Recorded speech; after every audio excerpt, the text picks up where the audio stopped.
Welcome, this is Recidiva. I'm sharing a recording of a casual Skyrim playthrough using a mod list I built. My profound thanks to all the mod creators who have made this game a crowdsourced treasure. I hope you enjoy.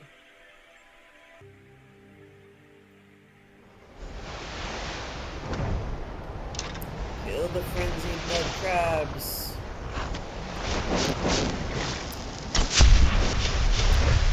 Kill them!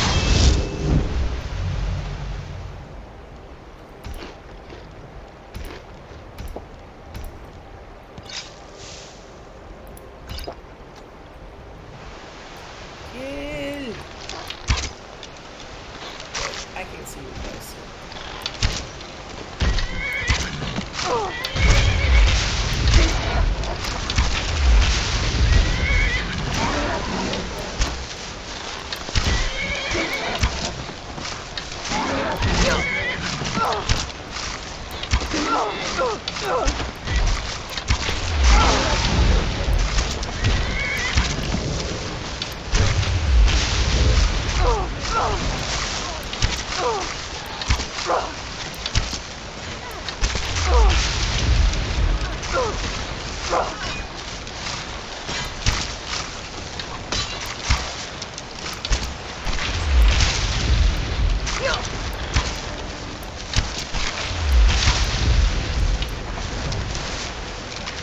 Prepare for the next wave.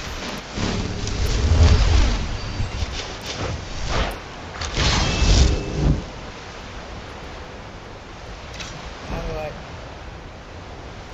prepare? Stand here? Stand here? And then they jump at my face. Okay.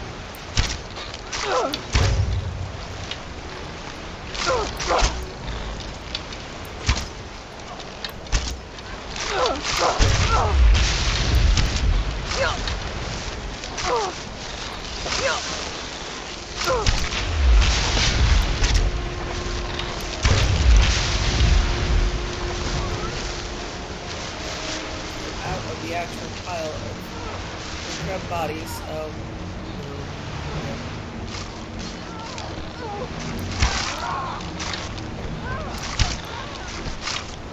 Yeah, come on, give them Snippy. Snippy belongs with the people.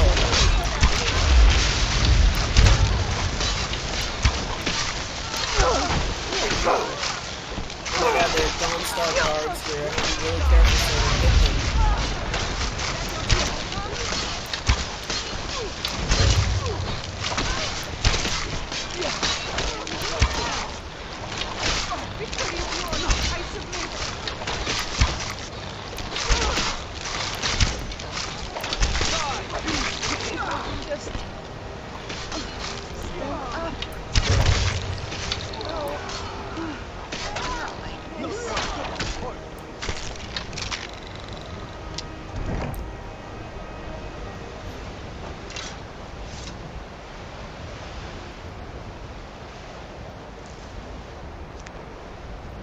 God, where's the door? Okay. Keep an eye out for trouble. It's only a matter of time. What was that?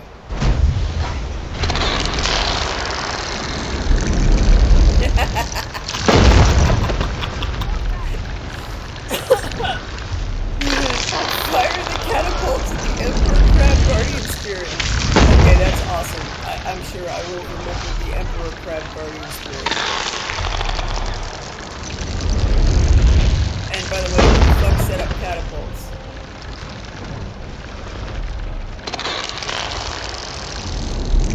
Flaming pots. This is awesome.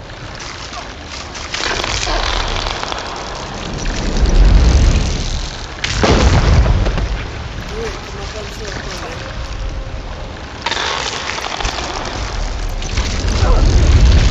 Okay, just take that in. That's awesome. That's awesome.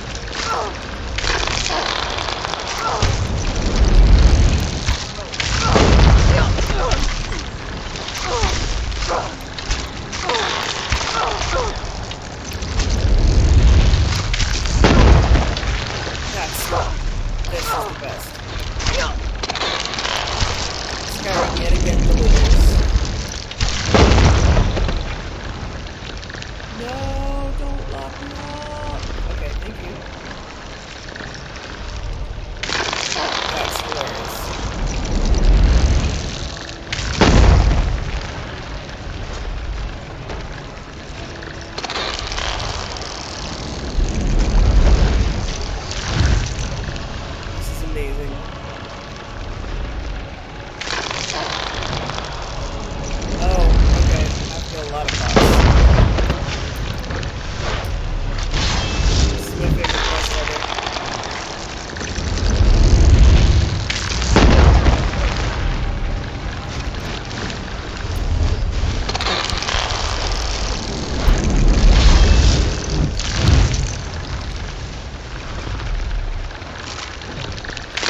Fafnir found 7 gold. Good job, baby. Thank you, Fafnir. You're the best. Holy shit.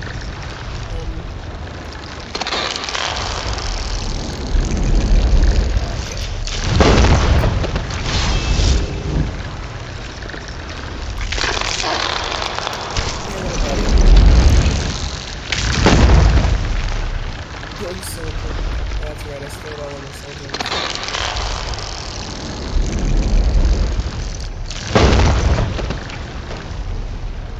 This is the best thing ever.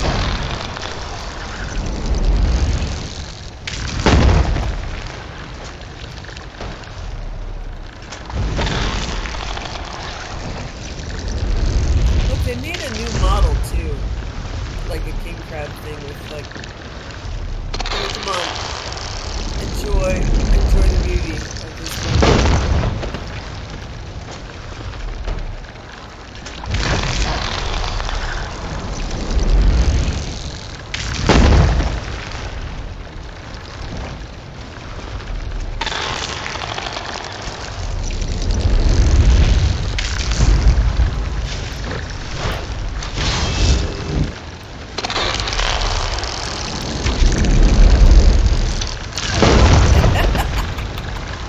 Actually, throwing it. Oh my god! Wow. Okay. Don't be right there. Imagine bad things happen. This is the best.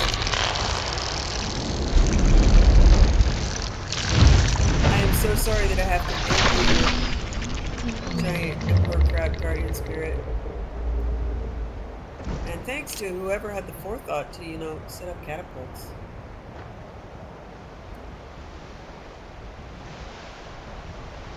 You made it. I'm impressed. It was a gamble, but it turned out well. That's certainly not something you see every day. Good job out there. Glad you were with us. I'll tell the Jarl that we prevailed. Good luck on your journey back to Riften. Thanks. Stay sharp out there. It wasn't about Snippy? It should totally be about Snippy, but okay.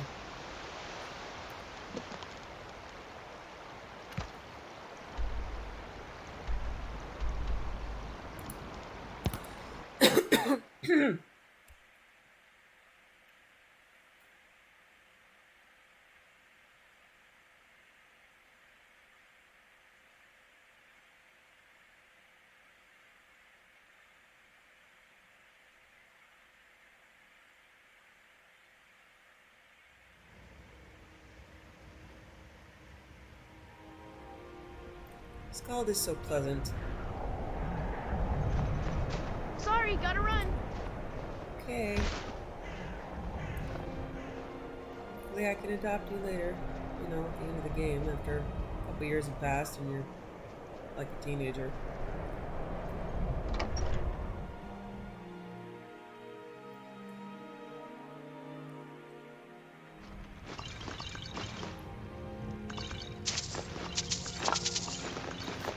Need something? Not as dumb as you look. Yeah, I love you too, sweetheart. Swarms of mud crabs should no longer threaten the people of Dawnstar. Hadn't expected you had it in you. Here, take this for a job well done.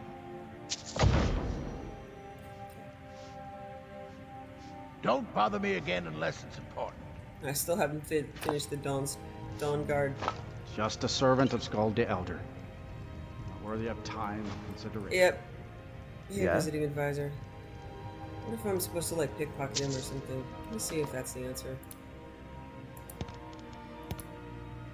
If it says like orders to kill the Jarl or something.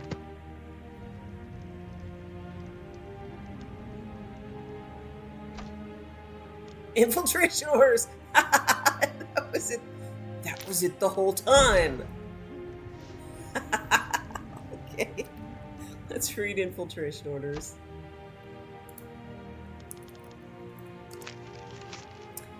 Sojourn a while in Dawnstar, infiltrate the court of Skald. If you can, gently guide the Jarl toward our best interests. If that proves impossible, invite him or a member of his court into the family. It's far easier to direct those sharing a bloodthirst toward our shared interest. Okay. Well, I'm happy that I figured that out eventually. I've been in charge of Dawnstar for over 35 years. I don't really care. You are in danger. A vampire has infiltrated your court. Give letter. Well, I trust you'll take care of this unwanted visitor. My guards will not interfere with you carrying out my justice. Okay. Until next time.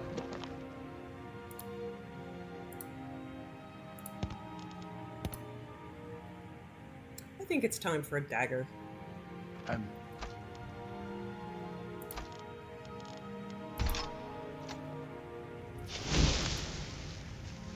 Poison dagger. Why not?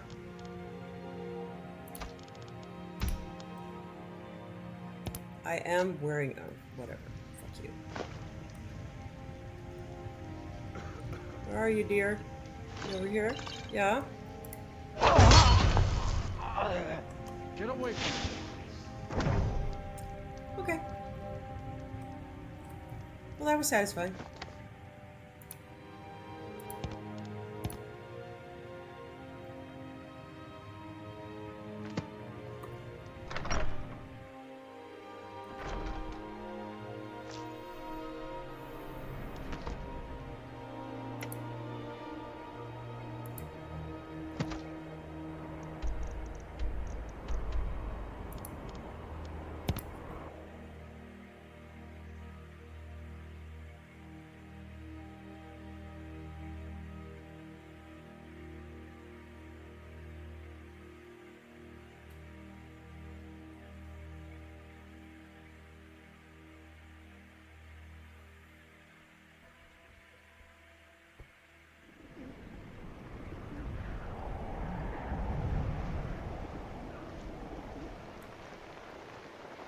I'm getting out of here. Okay. My money's on So the am I.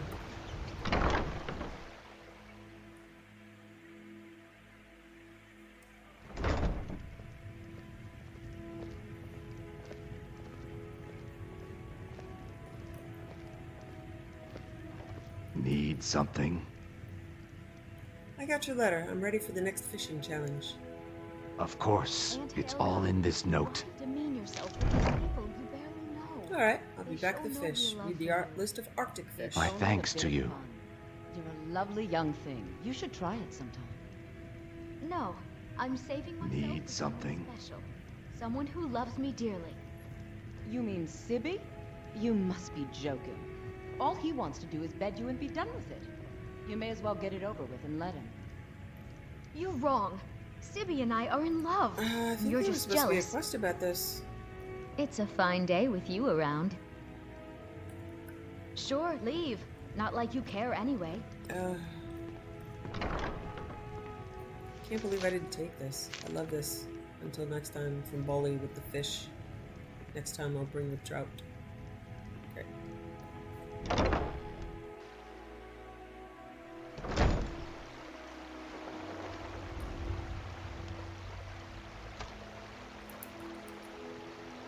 List of Arctic fish. Fish you've brought back are getting along swimmingly, which makes sense given they're fish. But, I mean, swimmingly, in the way people say it. I suppose both could be true. The next set of fish I will have to catch will be tough to chew. They swim in frozen waters and their scales are thick as ice. Maybe your hook will be one to melt their scales and their hearts. Here's the list. Angler larva, Arctic char, Arctic grayling, cod. Happy fishing. Refer to my excellent third volume of Fishing Mastery if you want to know more. Okay, I don't have all of those.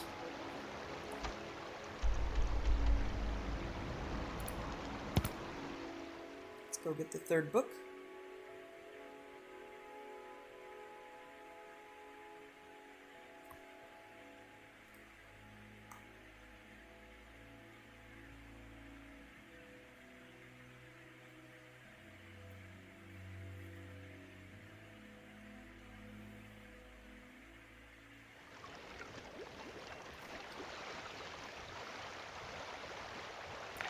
Hello, Peter. Hi, love. Did you not get added to the list? That is my fault and my mistake.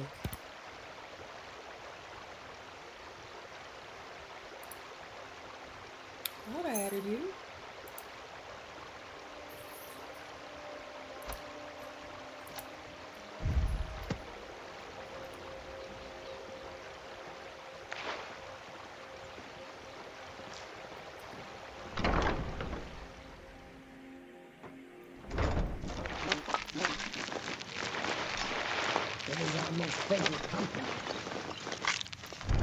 Fishing Mastery Volume 3 by Swims in Deep Water. Skyrim is known for its cold. Just say the word to an outlander and a shiver will run up their spine before biting them in the neck. But for an inspiring fisher, this miserable frozen snowscape is more bark than bite, and an opportunity to discover new deep-water fish. In this guidebook, you will find tips for catching fish in Arctic, snow-fringed waters. The most important tip being to keep yourself warm. Your cast true and your line steady. Let the shivers crawl up the fish instead. Any place with freezing water will do, but if you're looking for a few places to get started, try fishing the Jorgrim River off the docks of Windhelm. Fishing from the sea near the ships in Dawnstar should also lead to a few bites. Finally, Nightgate Inn has a small lake that visitors have been known to enjoy casting their lines into during their stays. Angler larvae, caught in freezing water, small in size, commonly caught, seen in any weather. To catch an angler is a feat best reserved for master fishermen, but their hatchlings are a different story. Angler larvae thrive along the sea floor, but often come to the surface and become enticed by the gleam of a fisherman's shiny hook. Size does not matter here. The fishery will not judge you for trying to catch a baby fish. A fully grown angler will be yours in due time. Arctic char, caught in freezing water, large in size, uncommonly caught, seen in any weather. Char is a cold water spotted fish, native to the coastal shores of Skyrim. It's less common than the grayling, so patience must be had when fishing for it. When I need to be patient, I like to count fish in my head, but you must come up with your own method. If you copy mine, you must pay royalties. Some have taken to calling it Captain's Bane, as they're known to gather near shipwrecks. For that reason, having an Arctic char swim along your vessel is an ill omen indeed.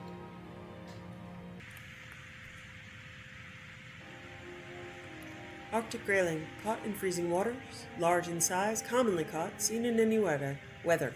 A long tapered fish that's a cousin of the salmon. Ours is to wonder if they have family gatherings, but this is unlikely, given how the grayling prefers the cold. Some say the grayling is the lady of the ice. True to its name, it is an elegant fish, and dances in the water beneath the ice floes in the Sea of Ghosts. I have seen it. Cod, caught in freezing water, large in size, uncommonly caught, seen in any weather. Cod is at home in any frozen river, such as the coldest parts of the White River as it winds its way past Windhelm. Cod is a remarkable fish, which you can identify by its 3 dorsal fins. They say all the best things come in threes. A good play has 3 acts, a sandwich has 3 parts, the Dunmer worship 3 gods, triangles. Speaking of threes, this concludes the 3rd volume on our guide to fishing mastery. Once you've caught all of the fish in this book, you've risen to the enviable rank of expert. Well done.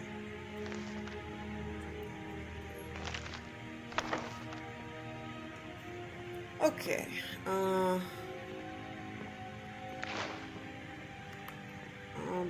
gonna keep pickpocketing and grabbing things.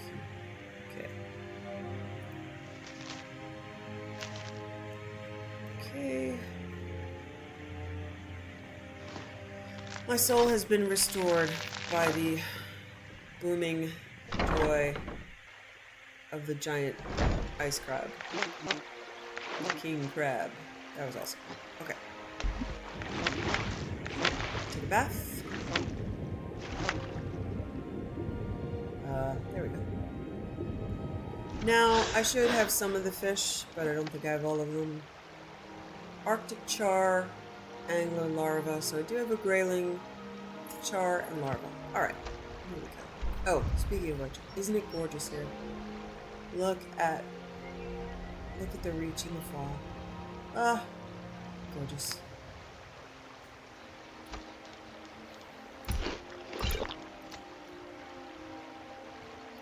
Alright, we're gonna try some of these fishing spots.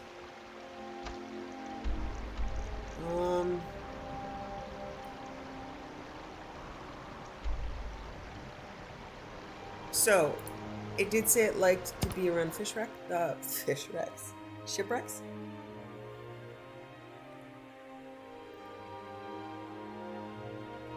And I'm pretty sure the larvae are off the coast of Dawnstar. And as it says, they're on the bottom of the ocean. You can swim out and get them.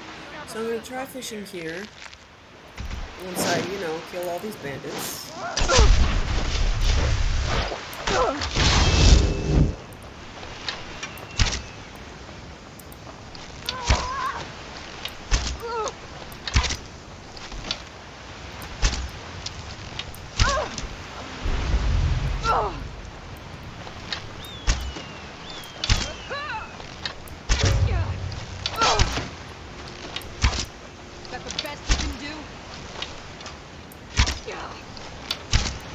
Could make up a nickname for you, like Pincushion.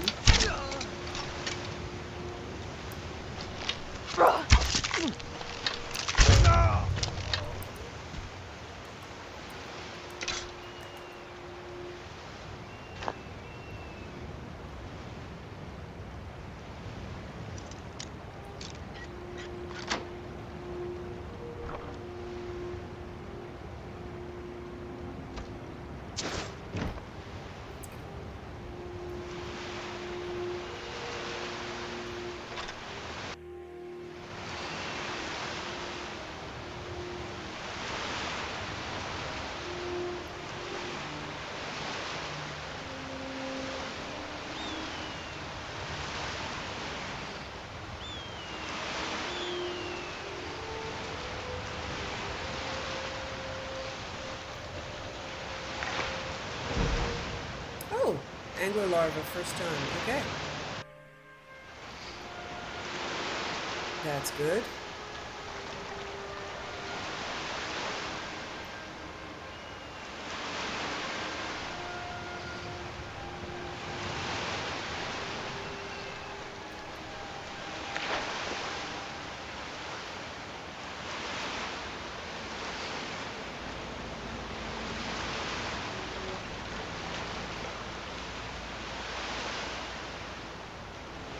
I love these waves. They're cool.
Okay, try Dawn Star. Let's see which is the one that's missing.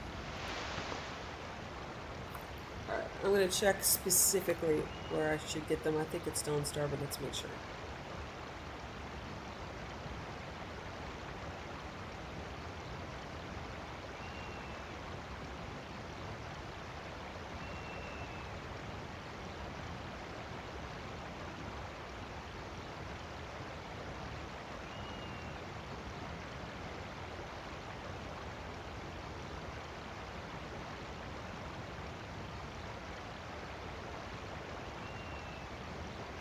Okay, just freezing waters.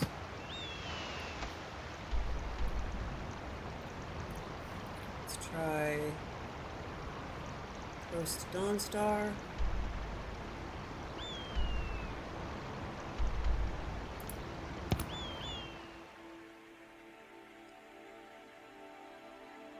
It says the chances are best to use an Argonian fishing rod, which I should have, unless they all got put into the museum, which is possible.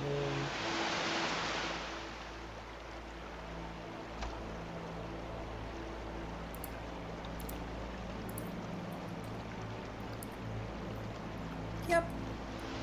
All my other fishing rods got put into the museum. Alright.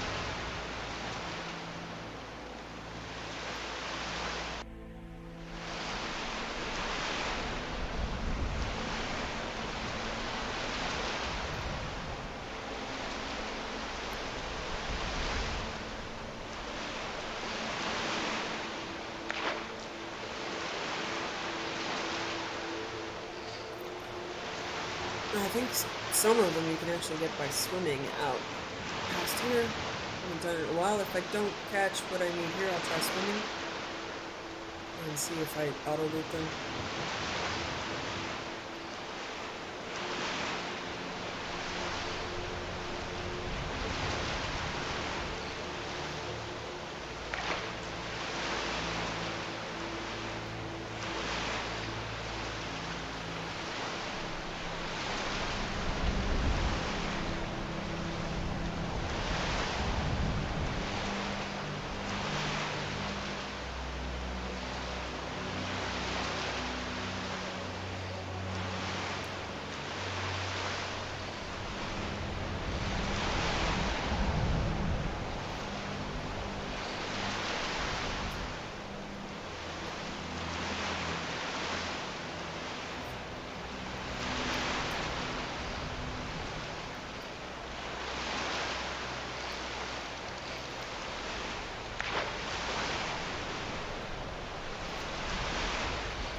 Okay, not helpful. Alright, I'm gonna try swimming.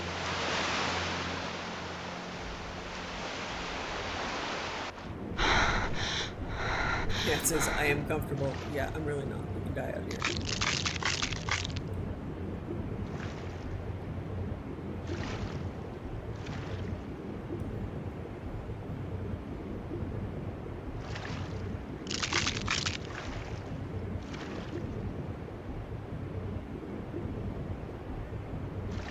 I am chilling. Yeah.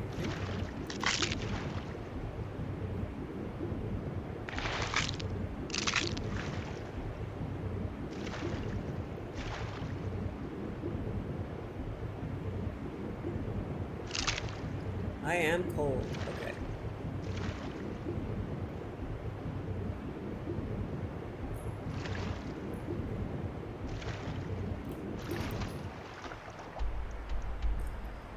Alright, I'm gonna try fishing off here.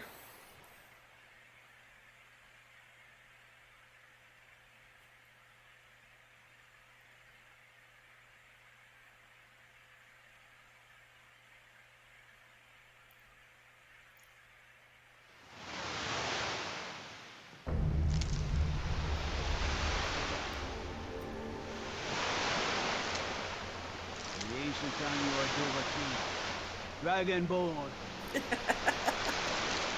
Thank you, random guard. Okay.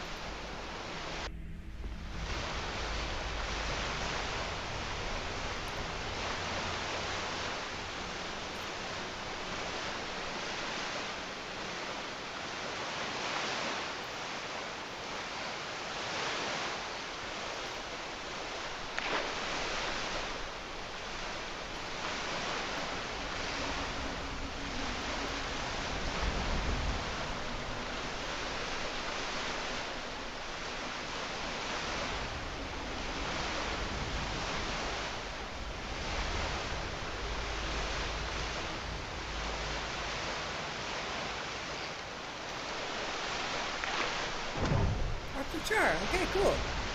Good. Alright, I'm going to return to both Vex and Swims in Deep Water. Let's go to the Thieves Guild first.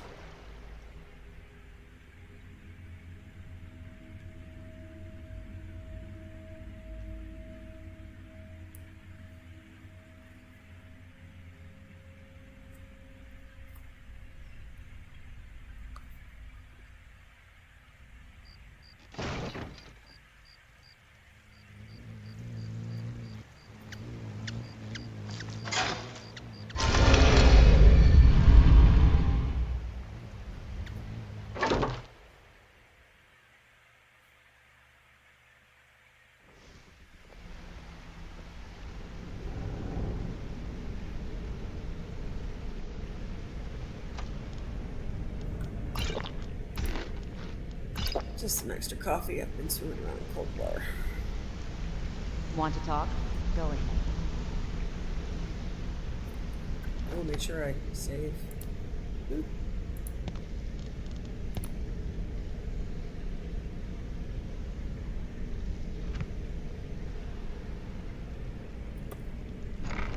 Don't want to lose my char. Don't lose your char, man. Let me know if you see anything you like.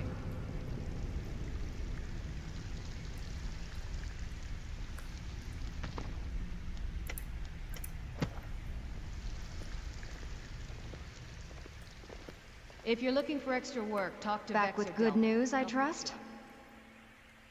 Completed the And sweep with job. no strings attached. Not bad. Here, got some coin for you. I handled the... If you don't like that kind of work, talk to Delvin. Got more than you can handle. One of the quick... If you're in... What do you say? Whatever. Just get it done. Here's the job. Ugh, Dex. My god, it's like Amron's house 3 times. I'm so sorry, guys. Yeah, you're down on your luck because I keep stealing all your shit. Good to see you again, friend.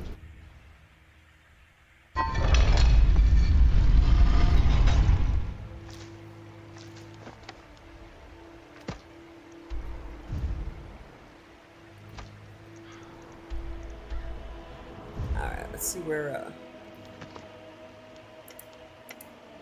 Seems in deep water is.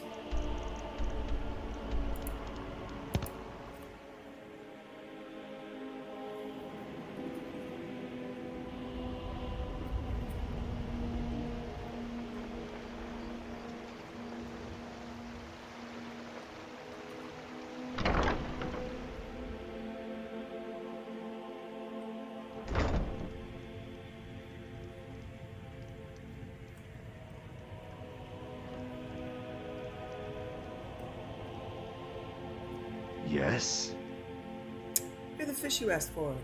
It has done a good thing. It will take this gift as a token of gratitude. I'm ready for the next fishing challenge. Of course. Maybe you can help me. I'll explore underground and bring you the fish you need. My thanks to you. Blackreach.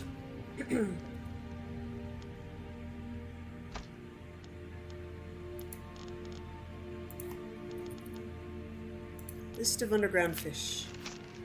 Good news! The other day I stepped on a rock and nearly lost the scale. I was about to curse the rock, put an envelope and mail it to a dated prince. One of the nasty ones, of course, when I realized the rock was shaped like a fish. Truly, this was a sign from the divines that you had succeeded in your tasks. I'm glad to see the rock was correct and I do not have to burn this letter in shame. As such, you will next travel to where rocks and fish live in harmony, the dank, sun-starved caves of Skyrim. From their waters I seek the following: direfish, glass catfish, tripod spiderfish, vampire fish. I think I have all of those.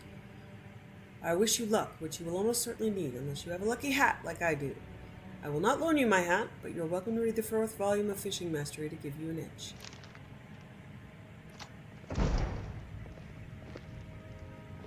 Yeah, I'm pretty sure I have all of those.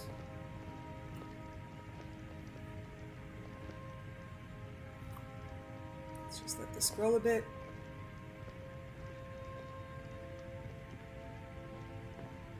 Oh. Yeah. Okay. Okay.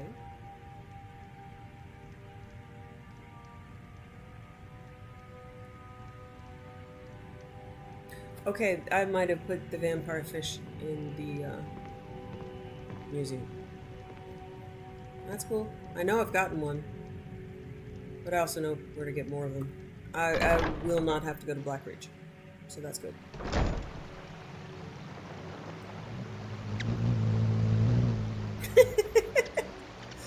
I just love that hummingbird so much. It's the best.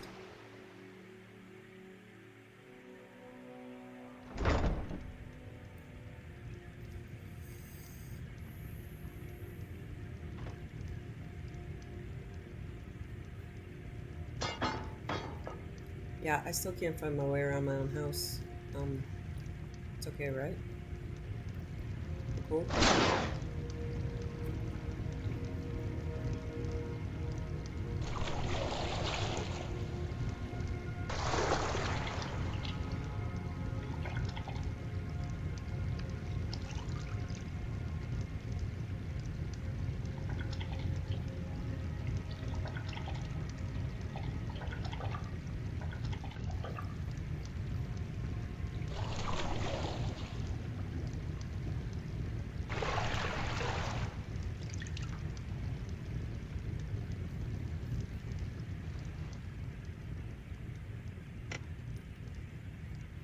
Oh, what happened to my... All I have is the steak for my... Oh.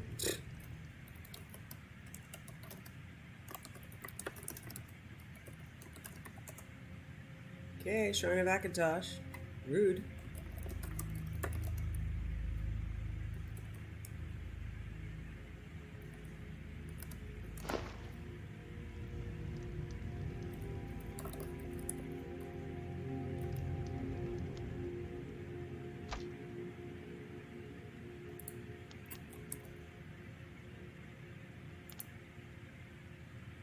Huh.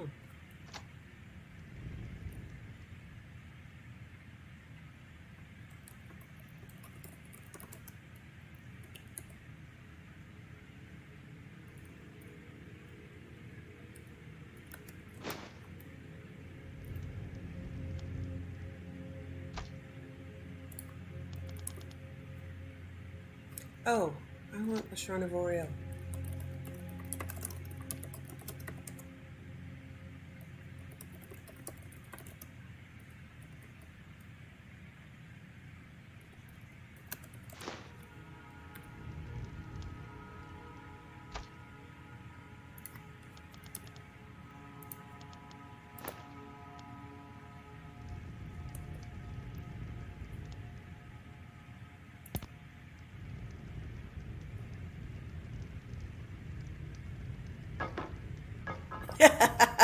Okay.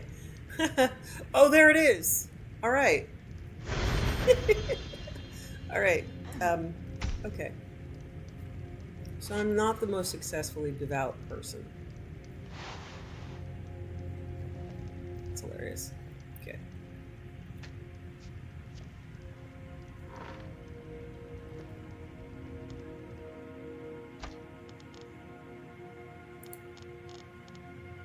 The Anticipations. The Daedra are powerful ancestor spirits, similar in form and substance to their tribunal, blessed be their holy name, but weaker in power and more arbitrary and removed from the affairs of mortals. In old times, the Chimera worshipped the Daedra as gods, but they did not deserve this veneration, for the Daedra harm their worshippers as often as help them. The advent of the tribunal, blessed be their holy names, changed this unhappy state. By the apotheosis, the tribunal, blessed be their holy names, became the protectors and high ancestor spirits of the Dunmer, and bade the Daedra to give proper veneration and obedience. The three good Daedra, Boethia, Azura, and Mephala, recognized the divinity of the triune ancestors, blessed be their holy names. The rebel Daedra, Molag Bal, Malakath, Sheogorath, and Mehrunes Dagon, refused to swear loyalty to the tribunal, blessed be their holy names, and their worshippers were cast out. These rebel Daedra thus became the four quarters of the House of Troubles, and they continued to plague our tranquility and tempt the unwary into heresy and dark worship. The priests of the temple remain ever vigilant for signs of the adversary's return, sometimes aided by the loyal three good Daedra, who are familiar with the wiles of their rebellious kin. The good Daedra are known in the temple as the Anticipations, since they are the early ancestral anticipations of the loving patronage of the tribunal. The Anticipations are the Daedra lords Boethia, Mephala, and Azura. Boethia is the anticipation of Almalexia, but male to her female. Boethia was the ancestor who illuminated the elves ages ago before the Mythic Era. He told them the truth of Lorkhan's test and defeated Auriel's champion Trinimac. Boethia ate Trinimac and voided him. The followers of Boethia and Trinimac rubbed the soul of Trinimac upon themselves and changed their skin. Oh, gross. Mephala is the anticipation of Vivek, but manifold and androgynous.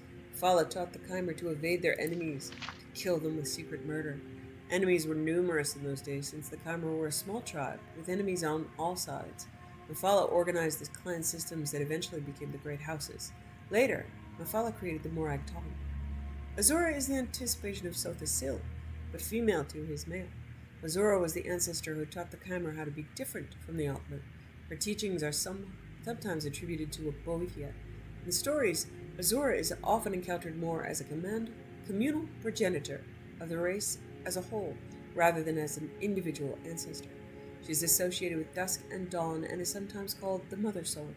Azura's star, also called the Twilight Star, appears briefly at dawn and dusk, low on the horizon, below the constellation of the Steed. Azura is associated with mystery and magic, fate and prophecy.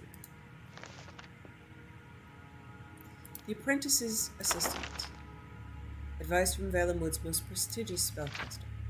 No doubt you have heard tales of my adventures, stories carried from province to province, all of Tamriel in awe of my feats of magical prowess. More than once, I am sure, you have thought, if only I had Amaryl's ability, then I too could seek fame and fortune in magical duels. It is true, of course. Great fame and limitless fortune await those who are successful.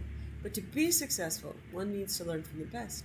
That is why you have purchased this book, so I may teach you that I am, of course, the best. Here then is my advice. Follow it, and you too can make a name for yourself throughout Tamriel. 1. To know your opponent is to know his weakness. His. Infinitely more versatile than a simple blade of steel. A good mage has a wide array of spells at her disposal. Hey! Thank you, book! I'm so happy. More than that, she knows when to best use them. She knows that frost spells can stop a charging beast or keep a savage brute from swinging his sword. She knows that shock spells can drain her opponent's magicka. She knows that illusion spells can set a group of enemies against each other. Should she find herself in a less than fair fight, an all too common reality when her opponents know they cannot win in single combat, and that there are spells that can save her in a moment when all seems lost. To know yourself is to know your limits. Even the best mage has a finite reserve of magicka. None born yet have been graced with Magnus's infinite reserves of power, and so a good mage does not overextend herself. She makes sure she always has enough magicka to keep herself safe.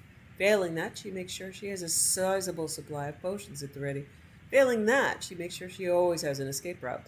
Not that the great Almaril has ever fled a fight, but of course you do not necessarily share her superb natural ability. That's why you must practice.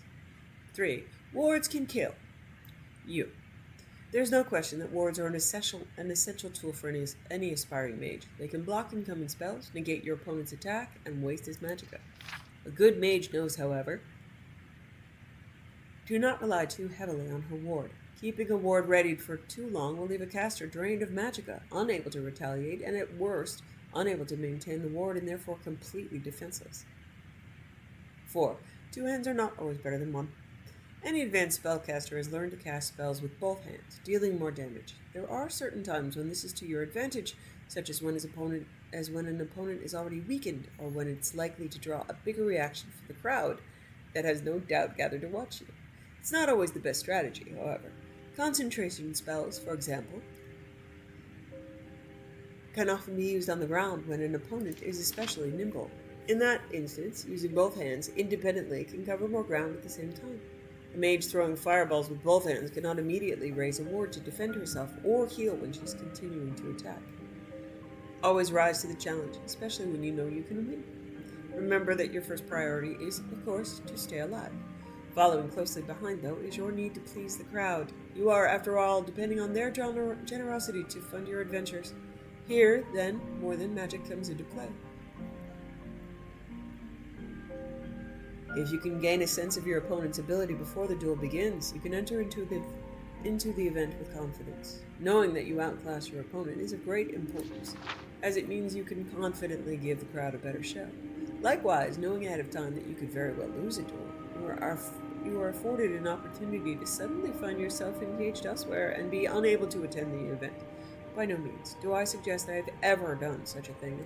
I simply find that my great fame occasionally means I am unable to respond to every single request for a duel. Keep these few things in mind. Keep your wits about you, and you too can make a name for yourself by putting on great displays of magical prowess. Take care, though, for if you become successful enough, you may find yourself facing a challenge from me. The Arcturian Heresy by Underking Ysmir Kingmaker. With his god destroyed, Wolfhearth finds it hard to keep his form. He staggers out of Red Mountain and the battlefield beyond. The world has shaken, and all of Morrowind is made of fire. A strong gale picks up and blows his ashes back to Skyrim. Okay, I read this. Yeah.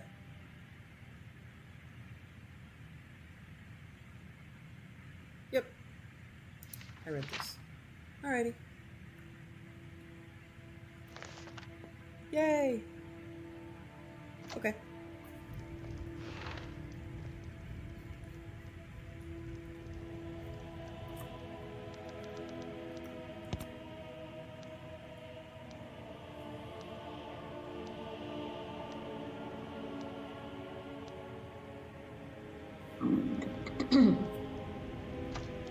Fafnir found 1 gold. Oh, sweetheart.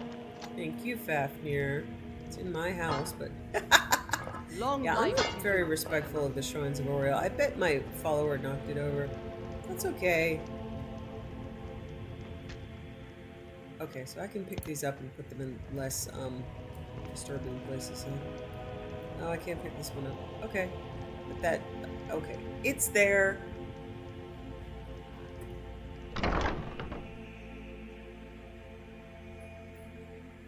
I'm going to risk rain shelter, knowing it might crash me if I find the vampire fish in there. But I know I've caught vampire fish.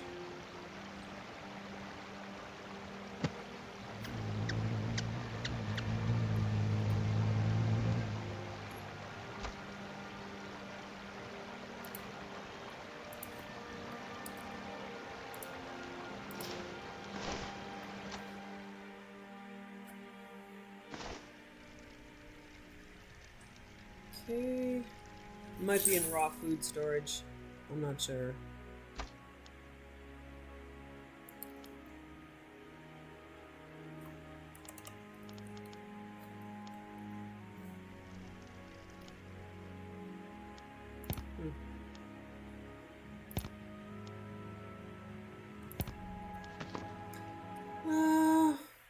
Yep, it crashed me.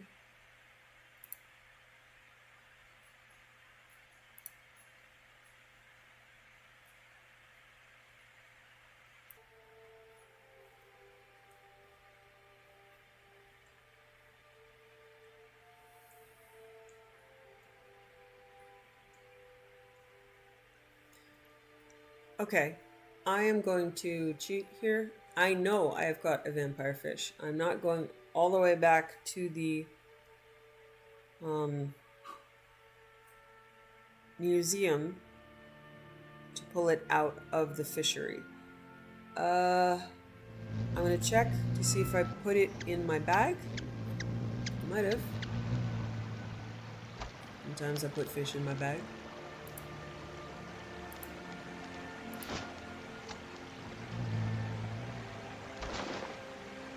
Nope. Okay, I no longer need to save the silver ingot.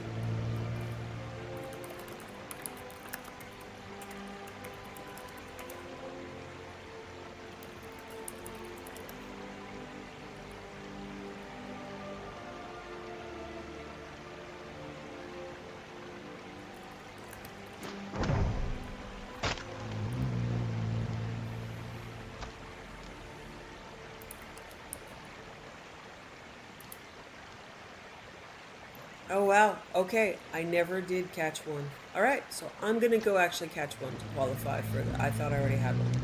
Okay, I'm gonna find out... I'm gonna go down and find out where the vampire fish are. The guide should tell me. And I am gonna go catch one.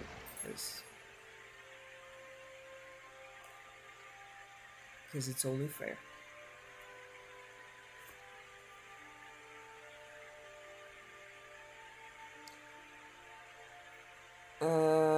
I think I remember where they are, but let me read. There's one in a there's some in a Dawnguard cave, I believe.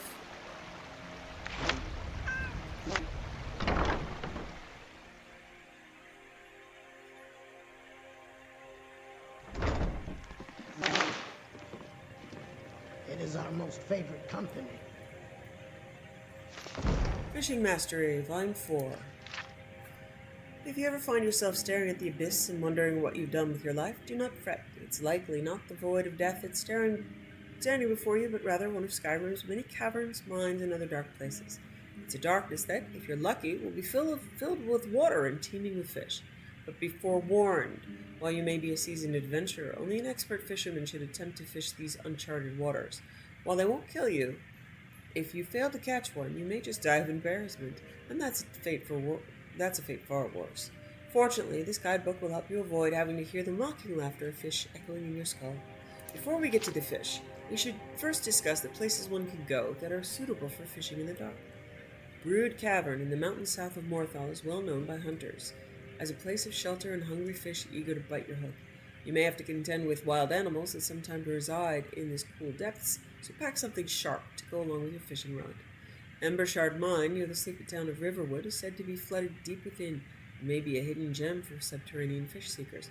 It's too bad that bandits and thugs have been seen by many coming and going from its entrance. It may be best to fish elsewhere for now. The truly brave Chillwind depth south of Dragonbridge is rumored to have dark waters that ripple with life. Take care not to venture far from the entrance, as this cave is known to be infested with frostbite spiders. These are only a few of the many deep places one may find a good fishing spot. Those that fancy themselves as explorers will no doubt turn up numerous places to cast their lines underground. Dire fish, caught underground, large in size, commonly caught. Legend has it that the dire fish has a bit of dragon blood coursing through its fish veins. It would be a dire situation indeed if you pulled your rod up and a dragon was on the other side. Dire fish have been known to enjoy giving underground explorers a fright by splashing the waters of the underground lakes they inhabit when anybody passes by. Glass catfish, caught underground, large in size, commonly caught. Glass catfish is also known as the ghost catfish or the phantom catfish. Those names might be too frightening for timid fishermen, so we call it the glass catfish to help soothe your nerves. To me, cutting my scales on glass is a scarier thought than a ghostly catfish. Perhaps I'm alone in thinking that way. Like the glass catfish is native to deep subterranean waters where the sun is a distant memory. Tripod spiderfish, caught underground, large in size, uncommonly caught. I'll tell you a secret. I have a fear, one that is quite common in Skyrim. I'm terrified of things with 3 legs. Why use 3 instead of 4? It seems like an accident waiting to happen. What, you thought I was terrified of spiders? They're good for pest control. I know I say good things come in 3s, but the tripod spiderfish is an exception. It's a long, terrifying creature found stalking the bottom of underground lakes. It does not use its eyes to find food, but rather it perches on its fins and senses the movement of its prey. Vampire fish, caught underground, large in size, uncommonly caught. Caves are dark, and creatures of the night are drawn to their shadowy splendor. The vampire fish is much like its namesake, swimming in dark pools bearing sharp fangs. Ours is to wonder if they have tiny coffins to sleep in. If you manage to catch such a fish, let me know. We've completed our dark and treacherous journey into the world of underground fish. If you have the determination to catch all of these fish within these pages, you are a true fishing master. Fine work. Okay, the place that I know the easiest in and out, where I know I have caught vampire fish, is Kaidan's favorite place, the Shadow Green Cavern. So we'll head there first. See if we get it.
Bo does not like fish. No, not at all.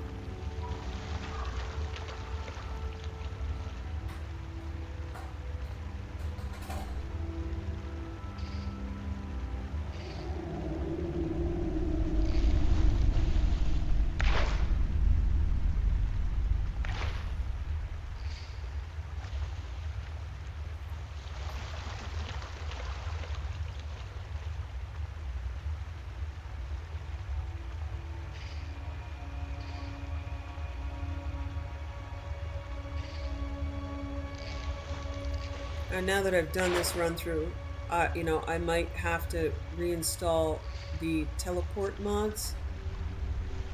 Because I kind of desperately need a teleport to the Ragged Flagon and one to Blackreach.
I think that's it. Well, I'm gonna try Ember Shard mine.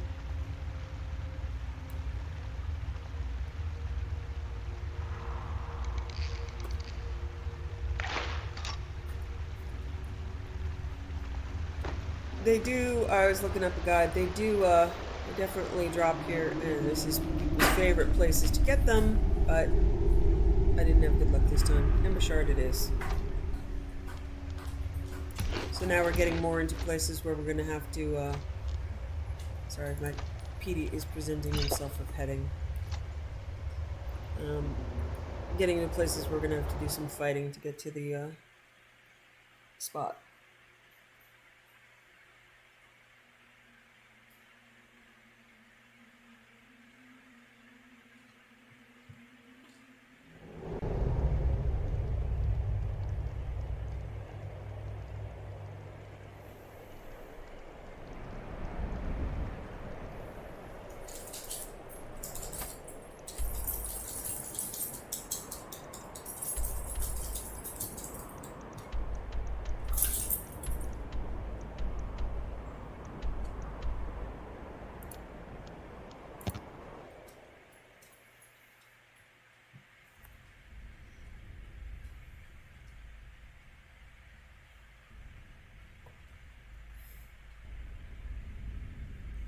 If I don't get it here, I'll just wait 24 hours and head back to Shadow Green, or I suppose I could have just camped there and slept for a day.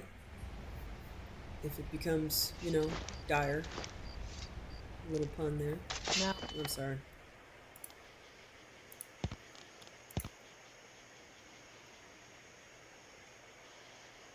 Ain't this a surprise?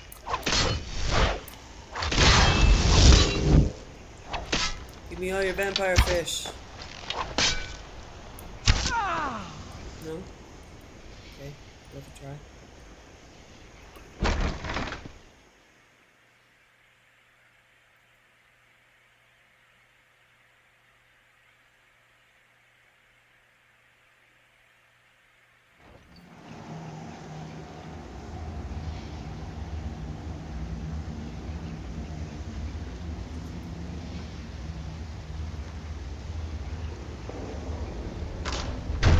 Oops. Rocks.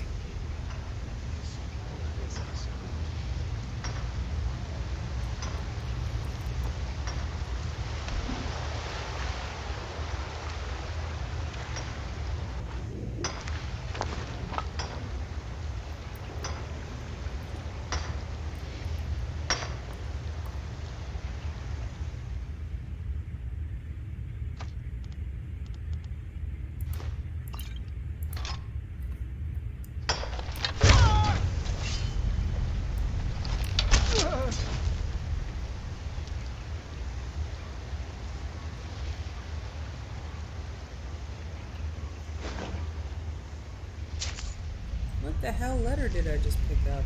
Wow.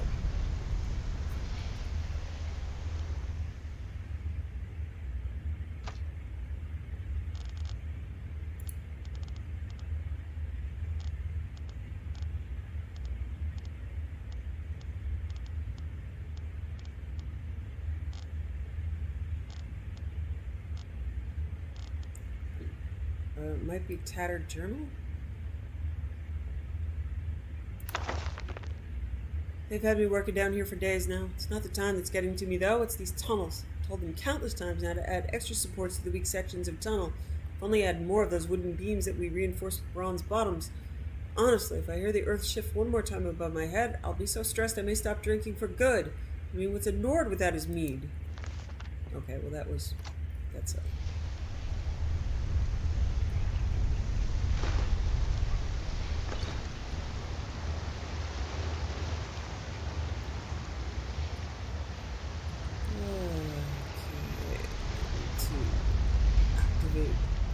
Wait, isn't there a big lever right there? Yeah, good job.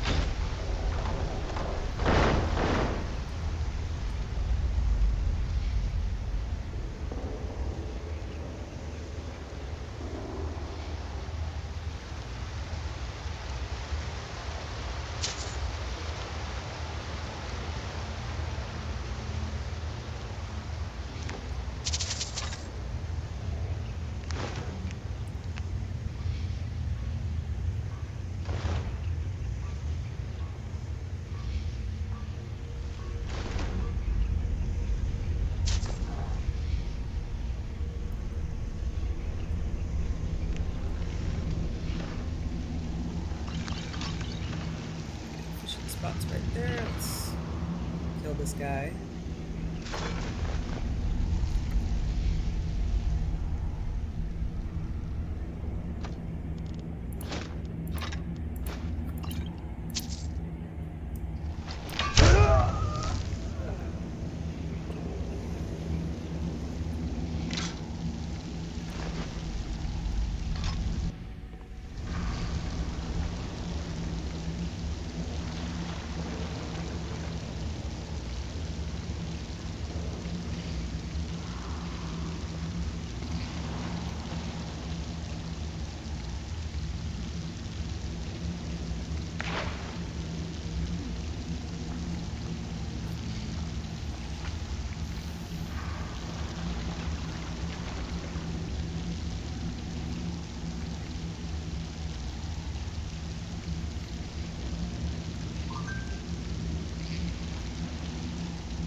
Okay.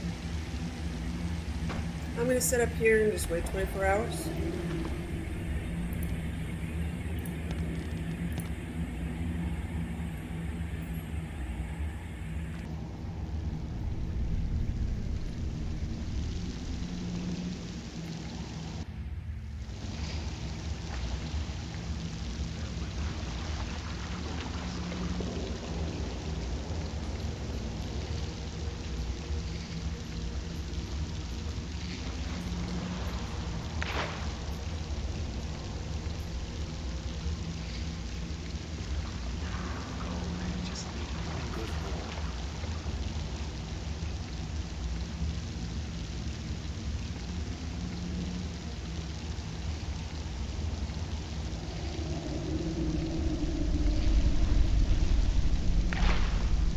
Okay. So we honestly caught our vampire fish. I'm going to teleport back to Roland Manor. Hand it in.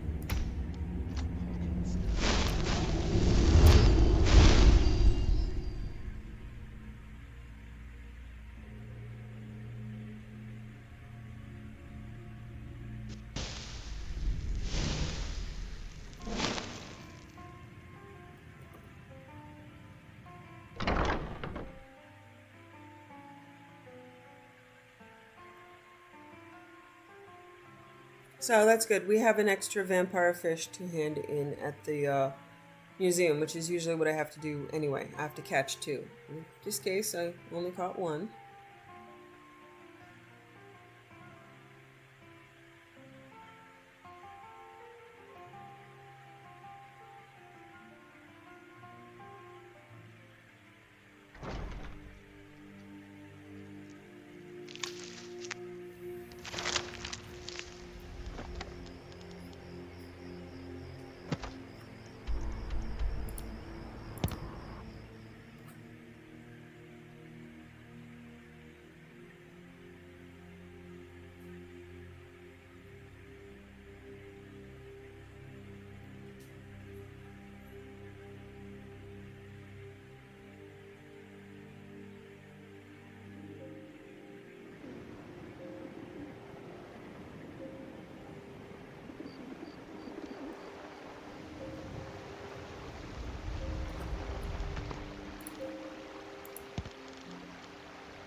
Good to see you. Finally, someone useful is around. Hey, Bassianus not being an Assianus. You have questions? You're the fish you asked for. Thank you. Here, this is for you. I'm looking for work. I understand. It's all in this note. Pygmy sunfish specimen added. Read bounty pygmy sunfish specimen. I'm ready for the next fishing challenge. Of course, it's all in this note. I'll return with the rare catches soon. My thanks to you. I'm pretty sure I have a pygmy sunfish.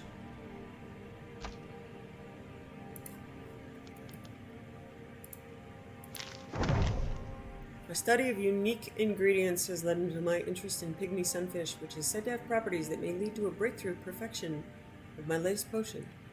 I will reward anyone who can bring me a single specimen of pygmy sunfish for my next experiment, Mariah Falkreath. Okay, I'll bring that to her. And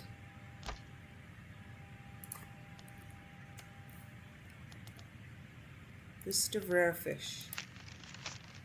Came to us as a novice, and now look at you, fishing master. None of us, least of all the fish, expected you to come this far. Most of us placed wagers that you'd be dead already. Long story short, you only have one more step before becoming a true fishing legend and helping me get out of debt. You will need the Argonian rod I gave you earlier, as well as the Alakir rod from Viria. Here is a list of the rare catches of all Skyrim. angelfish, angler, lyre-tail anthias, scorpionfish. Be sure to read the 5th and final volume of Fishing Mastery to learn the secrets of their whereabouts and the rods one must use to catch them. Should you succeed, I have the perfect gift for someone sharp like you to represent your mastery of fishing. It will help you skin your catches as well as the occasional bandit. Best of luck. Okay, yeah, my rods are at the museum. So, we are off to the museum.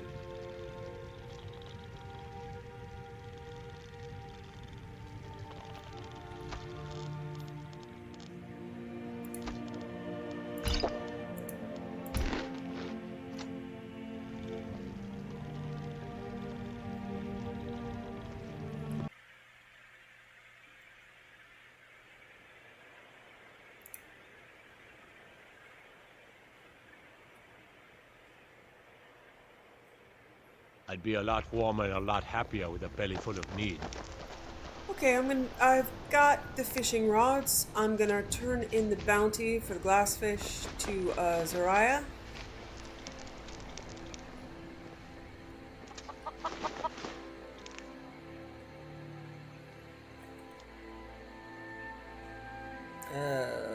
Okay.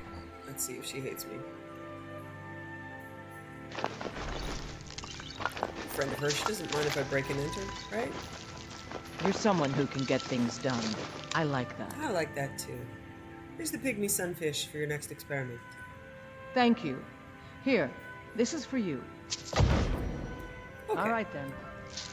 Good. Head to Whiterun, do the sweep job, clean up Amberyn's house yet again. What is this, the 3rd time?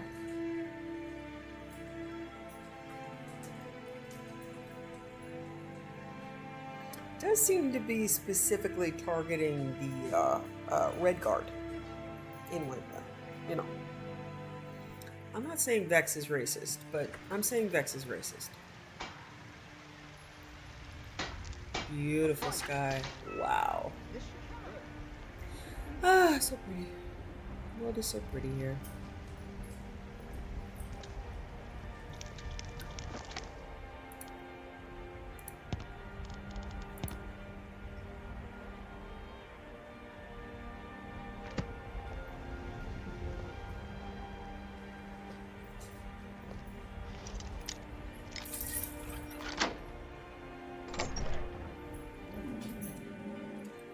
It's okay, Bo. Door's locked. Bo doesn't like it. Can't go outside, so he's gonna sit and complain directly at me. Uh-oh. This is the first time I'm gonna see this stuff is bugged.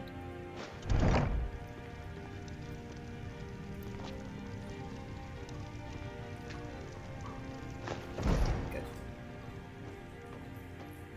I don't want to actually bump into you going up the stairs, but I'll probably be fine.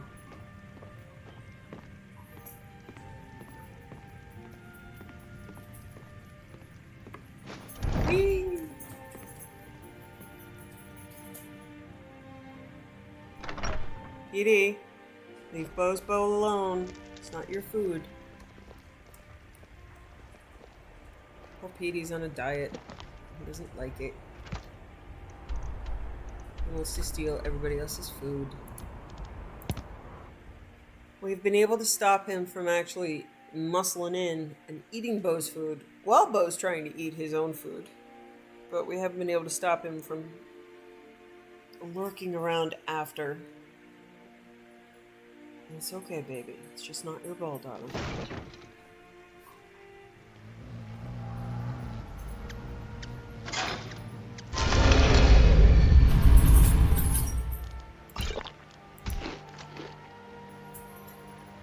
Okay, if I'm right, this should actually trigger a special job. If it doesn't, I'm going to take yet another break from the Thieves Guild.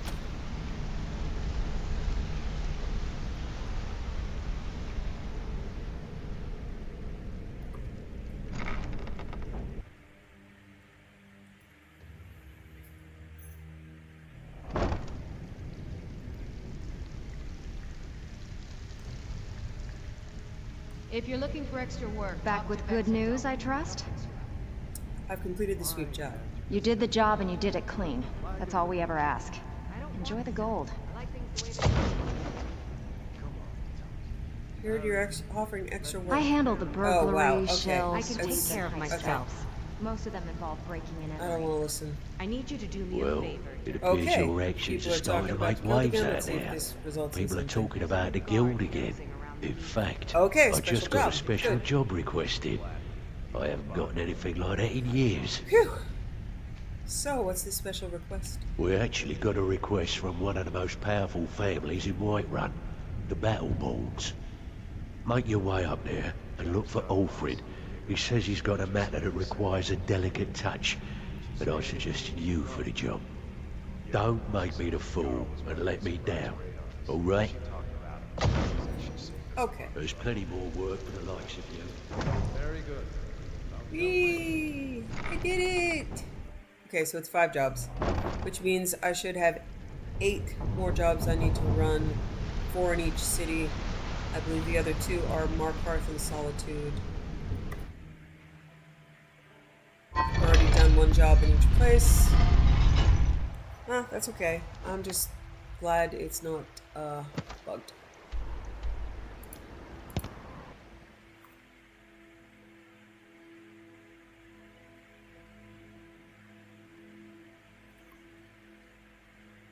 And I can space those out as I have been, and I'm probably going to take a break from fishing and head over to Solstheim and do something different for a little while, and then come back when my fishing... when I'm not experiencing fish exhaustion. Although the king crab was amazing.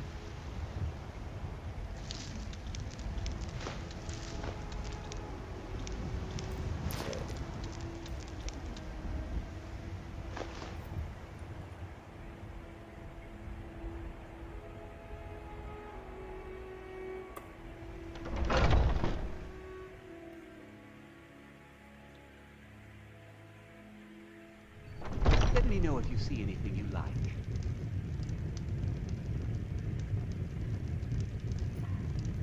Alfred, patron of the great clan Dragonborn. A name I'm sure you know well. Delvin Mallory sent me. You're here, and not a moment too soon. If anything should happen to Arn, there'll be hell to pay. Calm down. Who's Arn? A close friend of mine. We fought together on the battlefield for many years until old age got the better of us. Now it's up to me to save him one more time. This time from the executioner's block in Solitude. Solitude. Then why am I here in Whiterun? The city guard in Solitude is seeking Arn for a serious crime. When he fled here, he was arrested for drunken behavior. Can you imagine? Fortunately, his identity isn't known to the authorities in Whiterun, so there's still a chance to save him. Alright, just point me to the prisons. Hold a moment. This is more than a simple prison break. I want to have Arn's name stricken from the record books permanently. I'm setting him up with a new identity. It's the only way to throw the guard permanently off his trail. So what's the job? The job is twofold. First, steal a letter that was sent from Solitude warning Whiterun's guard to be on the lookout for Arn. The second is to change Arn's name in the prison registry to his new identity. Sounds easy. If it was easy, I would have hired a local thug instead of a professional. You see, both of these items are kept inside Dragon's Reach. They don't allow visitors inside the Jarl's or the Steward's chambers. One more thing. If you get caught, I can't afford to be connected to you. Remember that before you do anything stupid. Okay, You watch yourself out there. I'll try.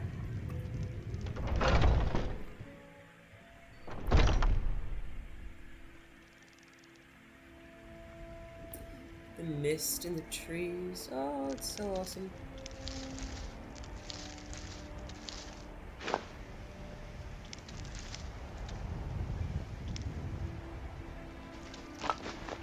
Bubbles and baubles for sale.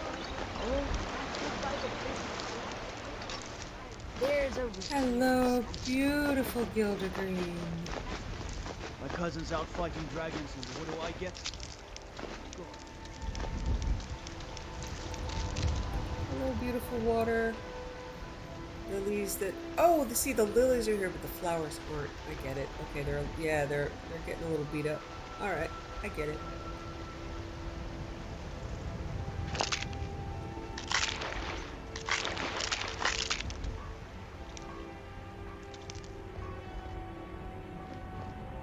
Everything's in order.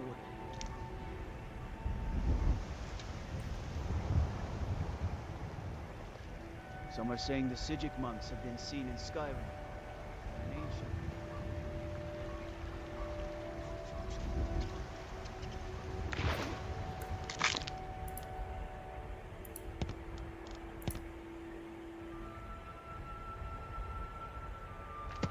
Vaguely considering my next challenge might be keep every single quest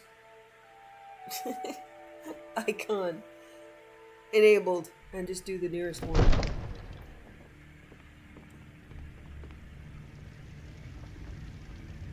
Distracting? Yes. Hilarious? Possibly. Backward genius level of efficiency? Absurd that you can't get those people. Might be appealing. And it's evil. Blasted war. I was due a new trek from Solitude, but it will never be. Oh, Dagny, please.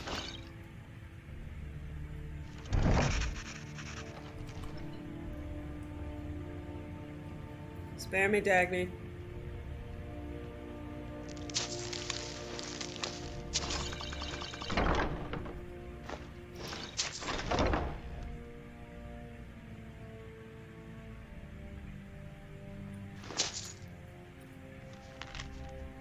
Current steward of Whiterun, let it be known that we are seeking the criminal named Arn for the crime of murder in Solitude. Oh, crime of murder.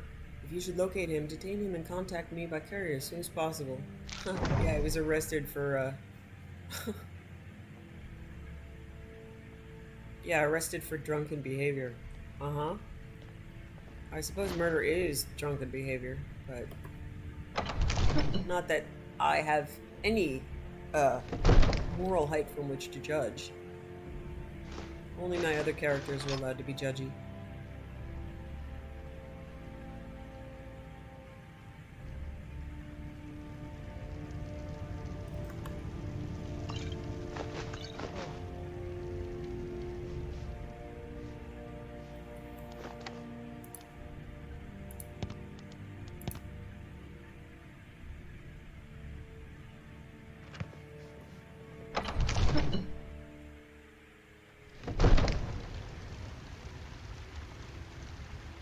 Yeah, I suppose I need to also get into the habit of favoriting stuff before I go to the museum.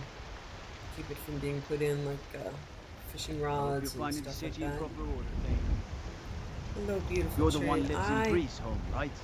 Awesome. Fine place. That's amazing. Almost bought it myself.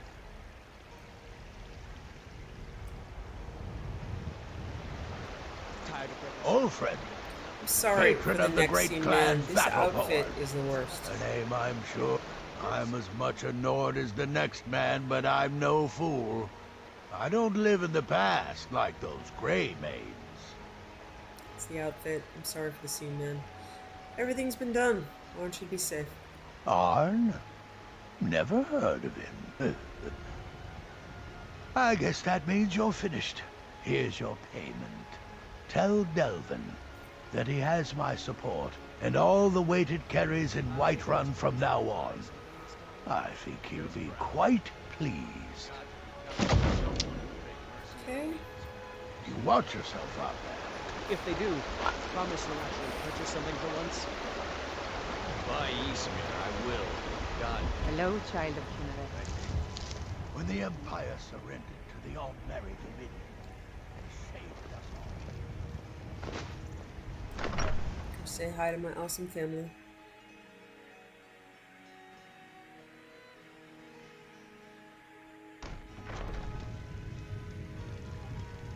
Fuck yeah, that's my dragon. Hi, sweetheart. Hello, Miko. I know, I smell like fish, excitement, and disappointment.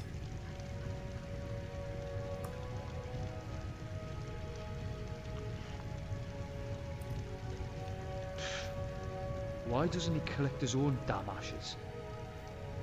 Yeah, I don't know what that's about, but... Hey, sweetheart. That's the face I fell in love with. Hey, honey, I miss you. Back to it then, aye? Yeah.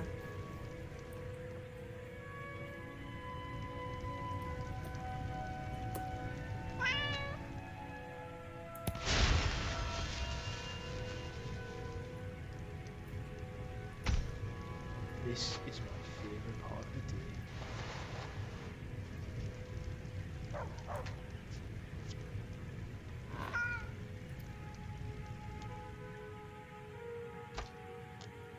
The Armorer's Challenge by Mimophanes.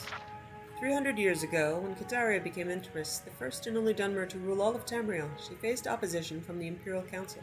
Even after she convinced them that she would be the best regent to rule the Empire while her husband Pelagius sought treatment for his madness, there was still conflict, in particular from the Duke of Vingeton, Thane Minglemire. Yeah, I said that right. Minglemire.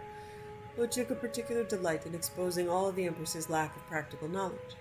In this particular instance, Kataria and the Council were discussing the unrest in Black Marsh and the massacre of Imperial troops outside the village of Armenius. Sodden, swampland, and the sweltering climate, particularly the summertide, would endanger the troops if they wore their usual armor.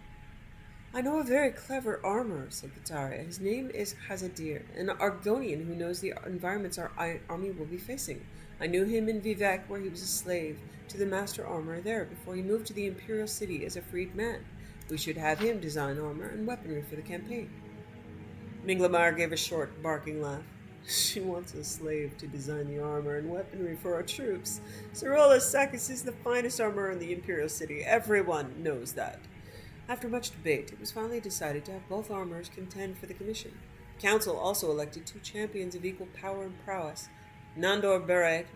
Sorry, I can't read the name Nandor without thinking of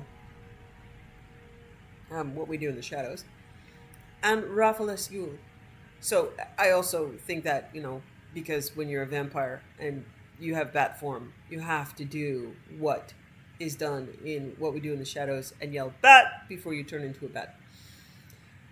Berold and Raphaelis Yule to battle using the arms and armaments of the real competitors in the struggle. Whichever champion won, the armorer who supplied them would earn the Imperial Commission. It was decided that Bered would be outfitted by Hazadir and Yule by Sakis. The fight was scheduled to commence in 7 days. Cerolus Sakis began work immediately. He would have preferred more time, but he recognized the nature of the test. The situation in Armenius was urgent. The Empire had to select their armorer quickly, and once selected, the preferred armorer had to act swiftly and produce the finest armor and weaponry for the Imperial Army in Black Marsh. It wasn't just the best armor they were looking for, it was the most efficient. Sakis had only begun steaming the half-inch strips of black virgin oak to bend into bands for the flanges of the armor joints when there was a knock at the door. His assistant, Fandius, ushered in the visitor. It was a tall reptilian of common markings, a dull green-fringed hood, bright black eyes, and a dull brown cloak. It was Hazadir, Kataria's preferred armor. I wanted to wish you the best of luck on the... Is that ebony?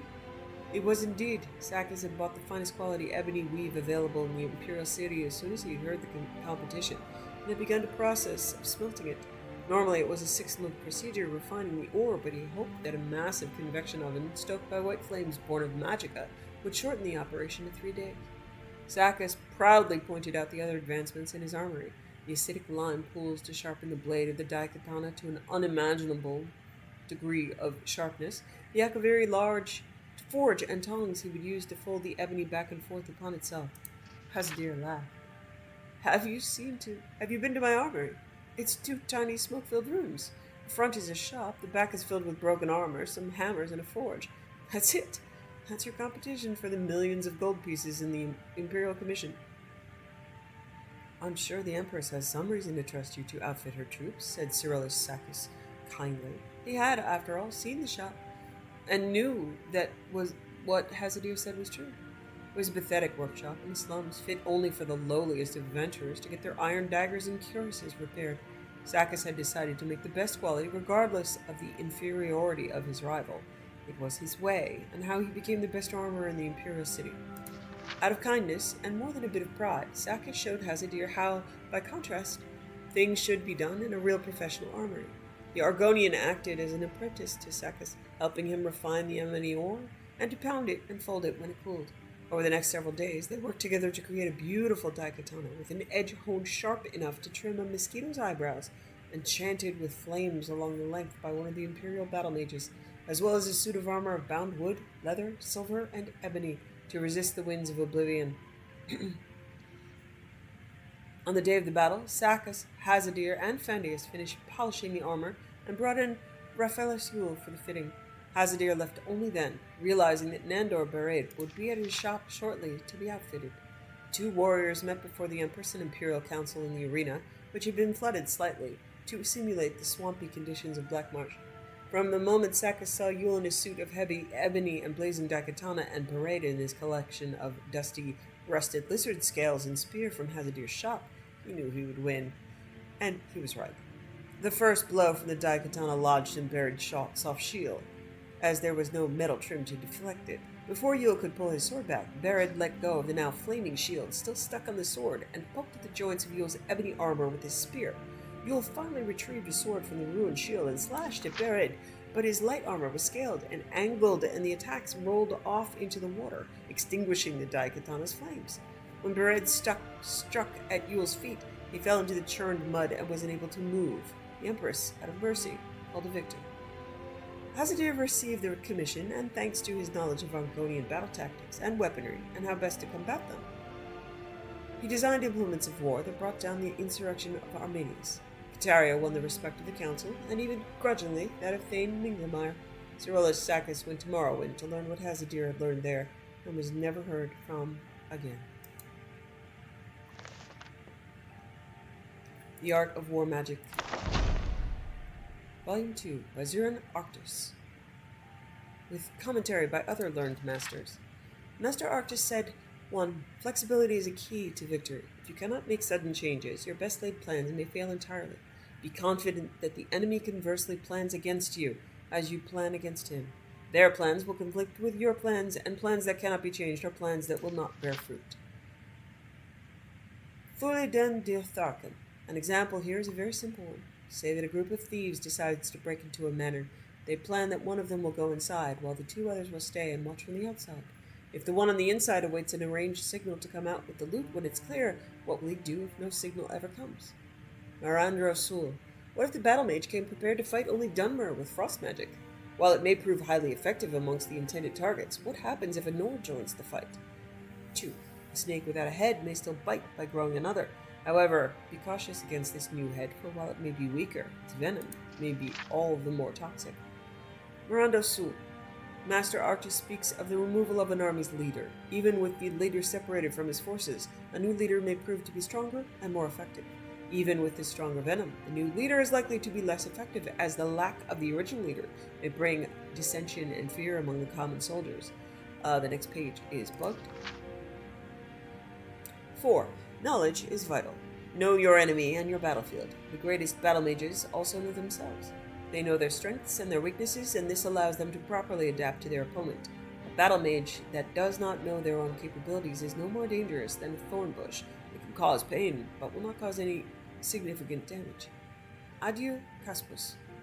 During the invasion of Akavir, Cosius Rosius,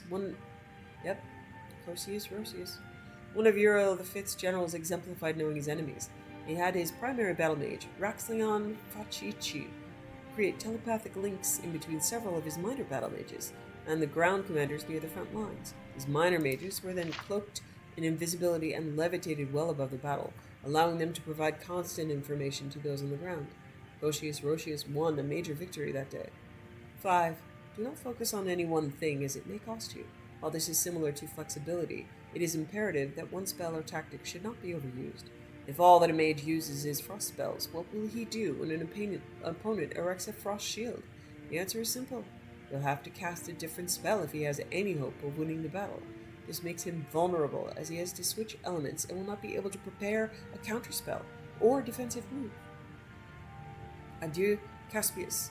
Cocius Roscius's own... I can't believe I have to say that. Cocius Roscius's own winning tactic was his downfall. After a few minor victories, the Akaviri had discovered the tactic and found a way to counter it. The Akavir mages prepared widespread dispel spells and fired them into the air, severing the links, and without their invisibility cloaks or levitation, some mages dropped to the ground and were killed. Others were able to restore their levitation spells, but were quickly shot down by Akaviri archers and mages. Akavir won its first major victory in the war that day, killing some 1,500 of General Roscius's forces.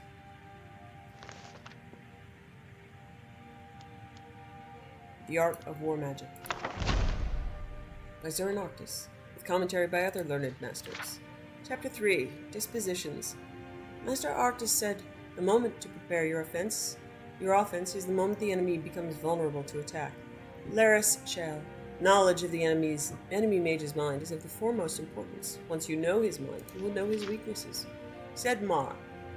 Master Arctus advised Tiber Septim before the Battle of 5 Bridges not to commit his reserves until the enemy was victorious. Tiber Septim said, "If the enemy is already victorious, what use committing the reserve?"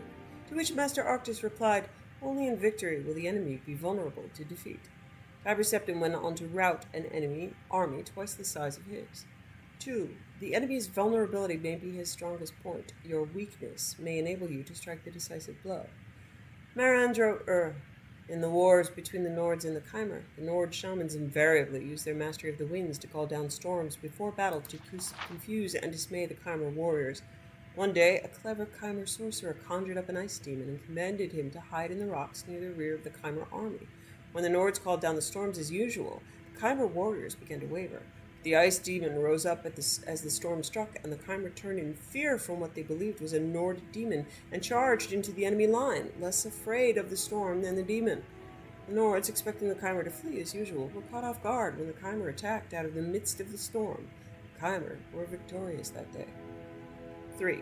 When planning a campaign, take account of both the arcane and the mundane. The skillful battle mage ensures that they are in balance. A weight lifted by one hand is heavier than 2 weights lifted by both hands. 4. When the arcane and mundane are in balance, the army will move effortlessly, like a swinging door on well-oiled hinges. When they are out of balance, the army will be like a 3-legged dog, with one leg always dragging in the dust. 5. Thus, when the army strikes a blow, it will be like a thunderclap out of a cloudless sky. The best victories are those unforeseen by the enemy, but obvious to everyone afterwards. 6. The skillful battle mage ensures that the enemy is already defeated before the battle begins. Close-fought battle is to be avoided. The fortunes of war may turn aside the most powerful sorcery, and courage may undo the best-laid plans. Instead, win your victory ahead of time. When the enemy knows he is defeated before the battle begins, you may not need to fight.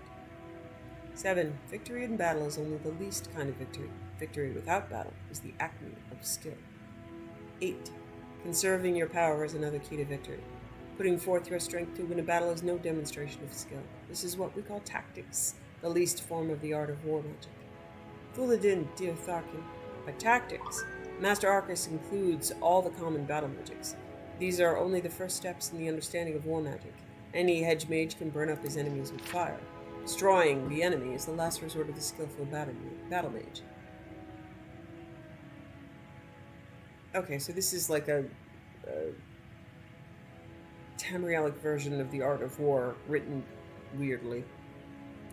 The battle is only a leaf on the tree. If a leaf falls, does the tree die? But when a branch is lopped off, the tree is weakened. When the trunk is girdled, the tree is doomed. 10. If you plan your dispositions well, your victories will seem easy, and you will win no acclaim. If you plan your dispositions poorly, your victories will seem difficult, and your fame will be widespread.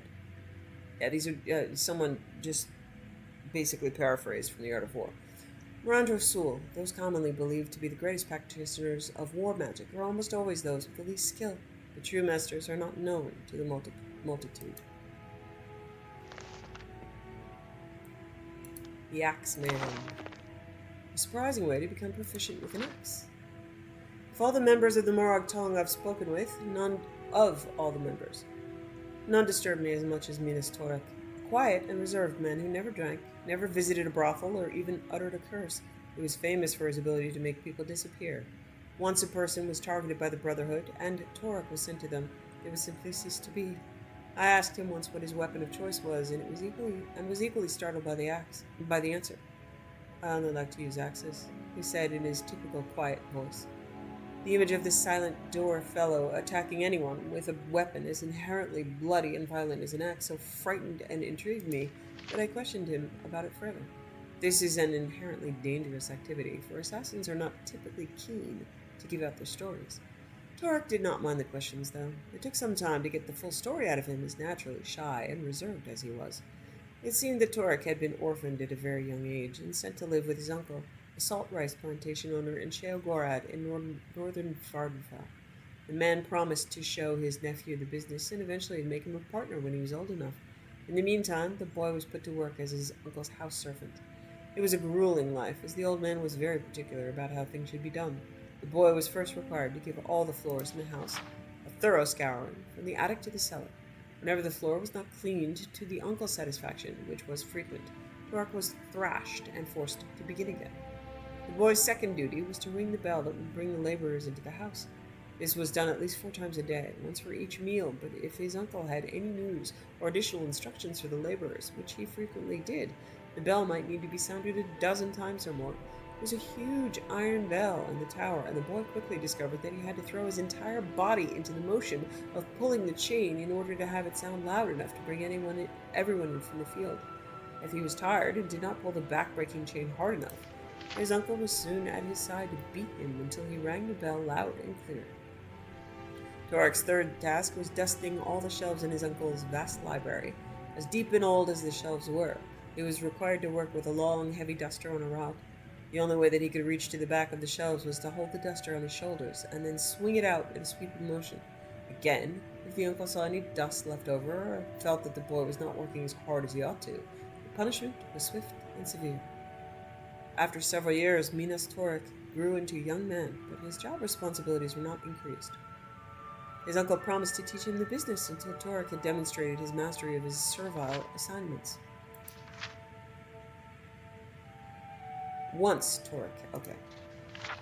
Divorced from any knowledge of any work either than his own, Torek never knew how badly in debt his uncle was and how poorly the farm's yield was. In his 18th year, Torek was called into the cellar by his uncle. He thought that he had not done a good enough job scouring the floor down there and was frightened of the beating to come. What he found, however, was his uncle packing his goods into crates. "I'm leaving Morrowind," he explained. "The business has gone sour, so I thought I'd try my luck running a caravan in Skyrim. I understand there's good money to be made, trading fake Dwemer artifacts to the Nords and Cyrodiils. I wish I could take you with me, my lad, but there won't be much need for scouring, bell pulling, and dusting where I'm going." "But, uncle," said Torek, "I can't read. I know nothing of the business you promised to teach me. What wills I do on my own?" "I'm certain you can find a job in some domestic capacity," shrugged the uncle. "I've done my best with you." Torek had never stood up to his uncle before and felt no anger, only a sort of coldness that gripped his heart. Among his uncle's possessions being packed away was an old heavy iron axe, allegedly of Dwemer manufacture. He picked it up in his hands and was surprised to find that it was not much heavier than his dusting rod. In fact, it felt very comfortable as he pulled it over his shoulder and swung it out, as he had done so many times before. In this instance, however, he swung it into his uncle's right arm. The old man screamed with pain and rage, but for some reason, Torek didn't feel frightened anymore. He propped the axe against his other shoulder and swung it out again. It cut a swath across the old man's chest, and he fell to the floor. Torek hesitated before lifting the axe above his head. It was another natural position for him, like he was ringing a bell. Over and over again, he swung down, as if he was calling the laborers in from the field, except that this time there was no sound, except for a wet thump, and no laborers came in from the field. Of course, his uncle had sent them away hours before. After a time, there was nothing left of his uncle that couldn't be washed down the cellar drain. The process of cleaning up came easy to Torek as well. Blood scrubbed up much quicker than the usual grime and salt rice flour that littered the cellar floor. It was well known that Torek's uncle was planning to leave Morrowind, so his disappearance provoked no suspicion. The house and all the belongings were sold to the debt collectors. But Torek took the axe. It seemed that his uncle had given him something worthwhile, some worthwhile business skills after all.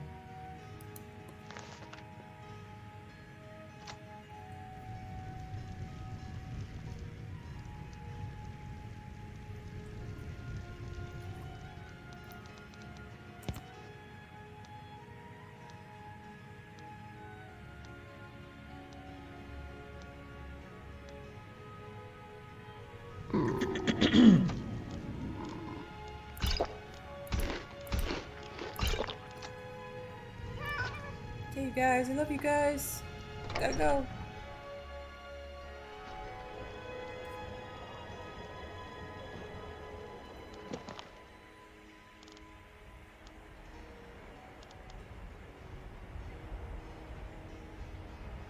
Okay, I'm gonna go to Solstheim, do some stuff.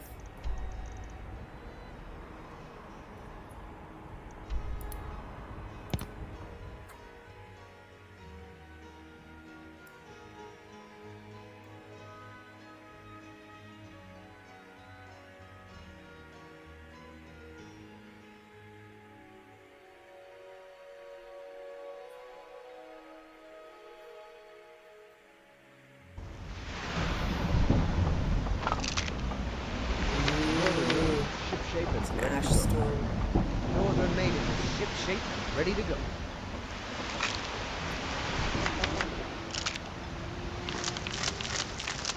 Okay.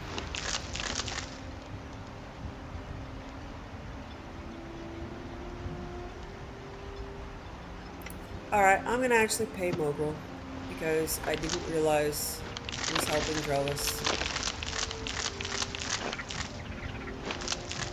Misery. I'm probably carrying around 2 million in cash or so. Let's check. Take a seat and get the cold out. Yeah, 2.5 million. I think I could pay Drellis' debt.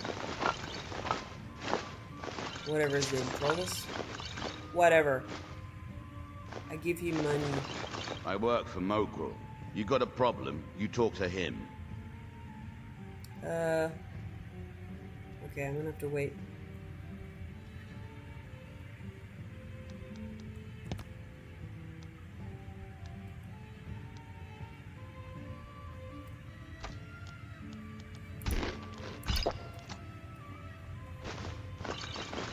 Hey, Mogrel. Yep, I'll pay you. I'll give you this warning only once. Stay out of my way, and we'll do just fine. About that money Drovis owes you. Tired of running? I knew you were weak. Now pay me. I'm just gonna pay you.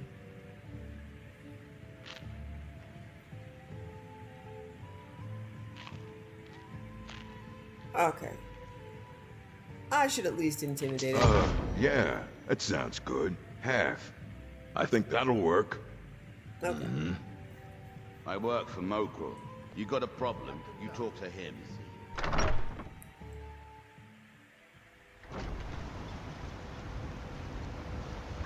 Move along. Okay.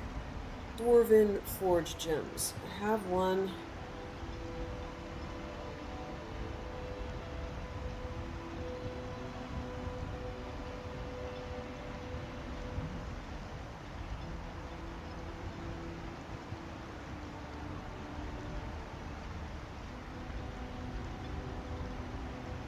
Okay.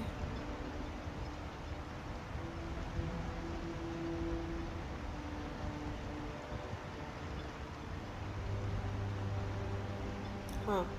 Okay, there are a bunch of quests that I haven't done, so let me look at the completionist for Solstheim.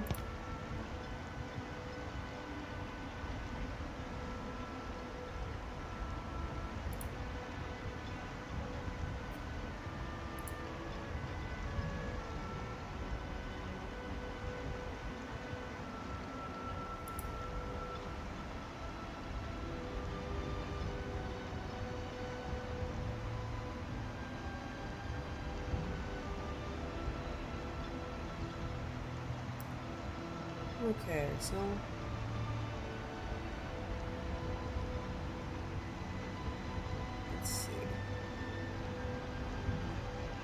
Yeah, I'm gonna start discovering locations and clearing them.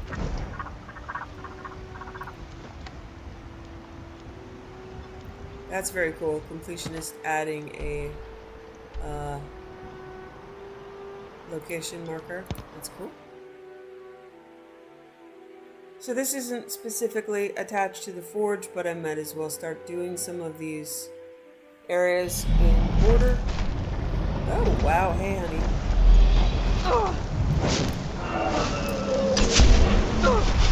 Looking good. You are awfully pretty. Glacial dragon. Looks amazing. Okay.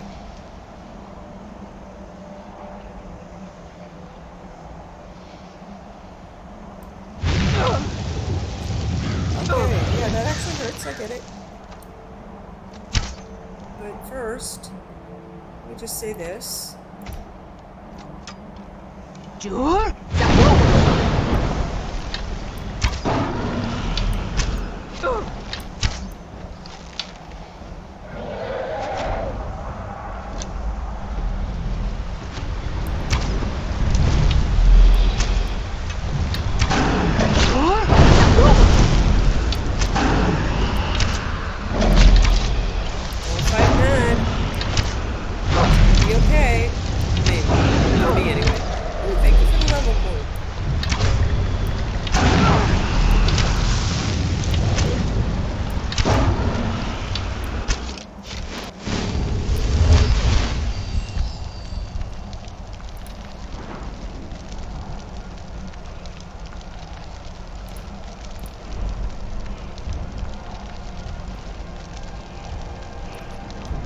Getting better at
bone mold formula.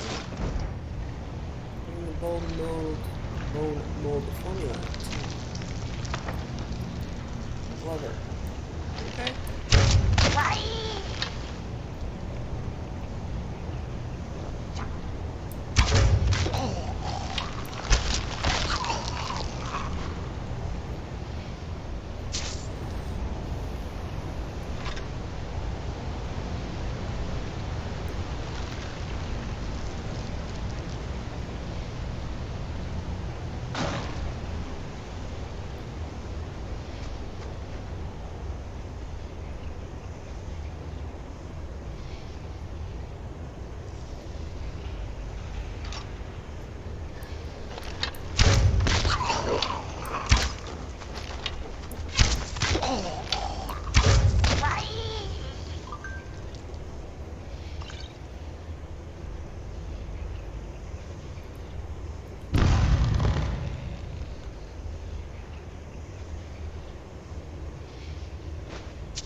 No, it doesn't say cleared. Alright. Shouldn't have jumped off up there. Run back through.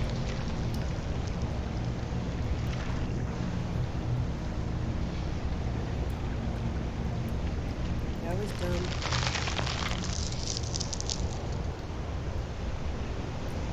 What happens when they don't have quest markers? I'm dumb.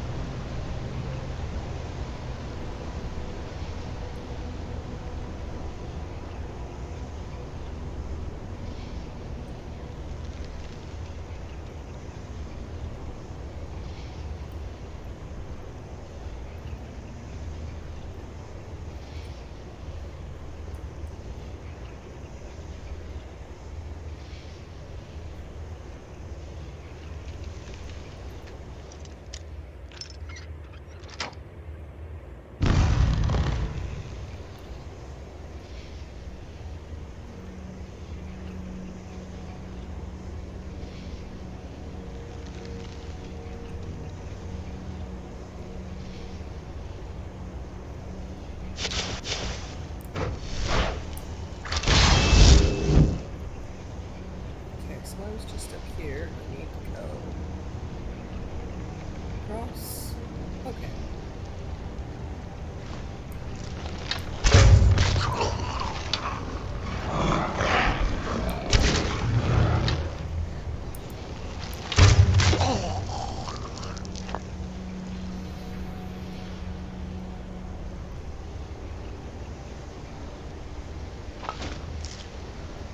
Ooh, what's this?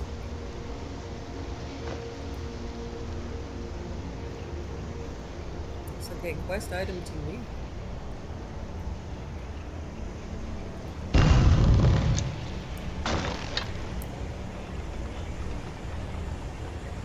Oh no, it's just their lanterns. Aw. That's cool. I like that.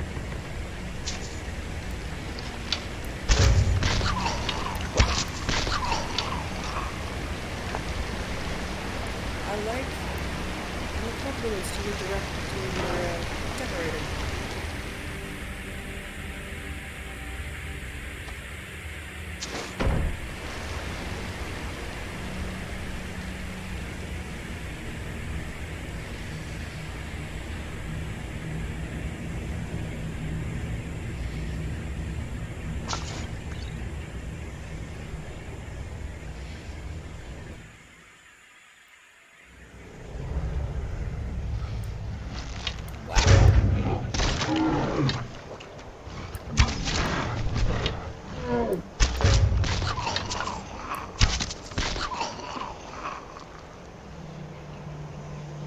What's this? Oh.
I don't know if I remember you can make bone mold or not.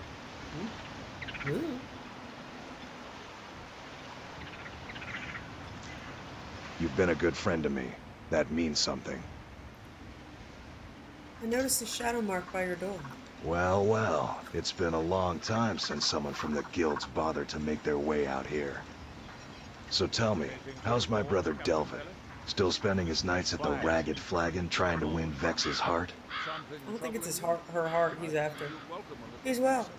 Good to hear. Damn layabout never even bothers to send his own flesh and blood a letter saying how he's doing. Can you imagine? Anyway, I suppose you're looking for work.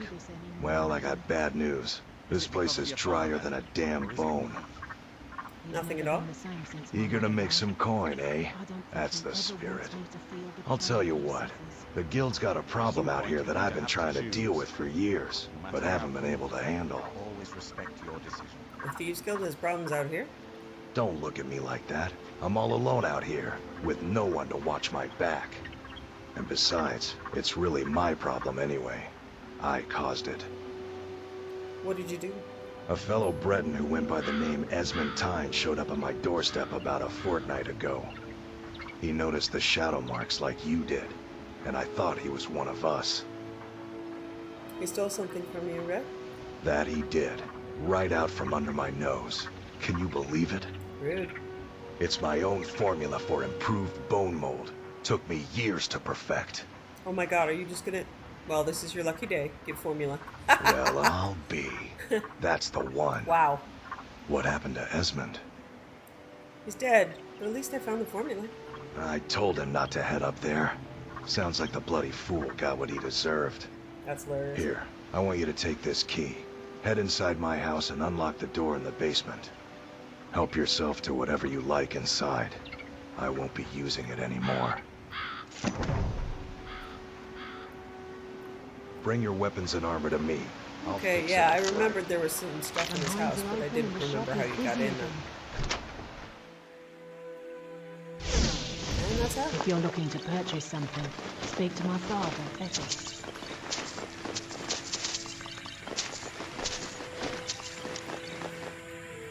Oh wait, she's standing right there. No, she's not there anymore. Okay, she left.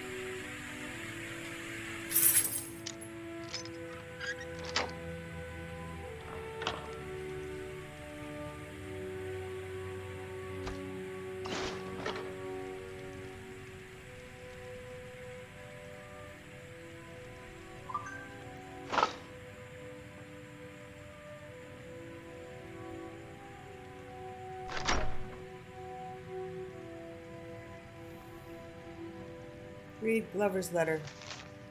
My dearest daughter, Sapphire. Yeah, I remember that. It's with a heavy heart that I write this letter. For years I've thought about how I could tell you this, and each time I imagined it would be face to face. I'm ashamed for what I did, and I hope that someday you'll learn to forgive me. Whatever you do, don't blame Devlin for any of this. Delvin. He didn't know. Long after I joined the guild, I was sent to rob a caravan that was stopping at a tiny farming village not far from the border of Skyrim. When I arrived there, I was a day early and decided to sleep for the night in the barn of a pig farm. I woke the next morning when the most beautiful woman I'd ever laid eyes upon walked in to do her chores. She wasn't even frightened when she saw me. In an instant, I think we'd both fallen in love. I ended up living with that woman in that tiny little village for a year, until she was with child. And then, like a coward, I ran away. I was a thief, and I didn't want to end up a farmer. It was a terrible thing to do. I didn't have the courage to return to that village for almost 15 years. When I finally decided to visit, it was too late. I'd been raided by bandits and burned to the ground. Everyone was either dead or gone, including you, my only child. Years later, when you were recruited by Brynjolf, I couldn't believe my eyes. You're a spitting image of your mother, and I knew it was you in an instant. Only the gods know how you survived the attack on that village, and why you followed in my footsteps. But I have to assume it was meant to be. I've wanted to walk right up to you and embrace you, to tell you the truth, but I was still a coward. I decided to leave Riften instead of facing your anger. I said my goodbyes to Delvin, and I headed for Solstheim, as far from the truth as I could get. I'm sorry, my daughter.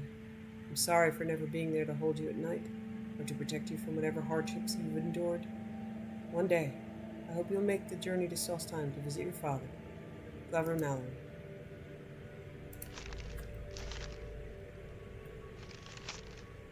Oh, I can't take it.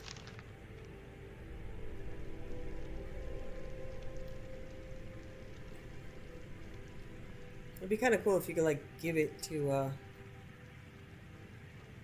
Sapphire, but you can't. But no. Okay.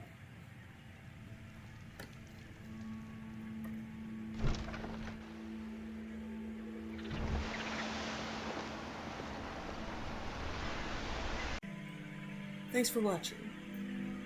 Wishing you found family, creative hobbies, a hot bath after a long day, and food you love as much as Saleya loves apple pies.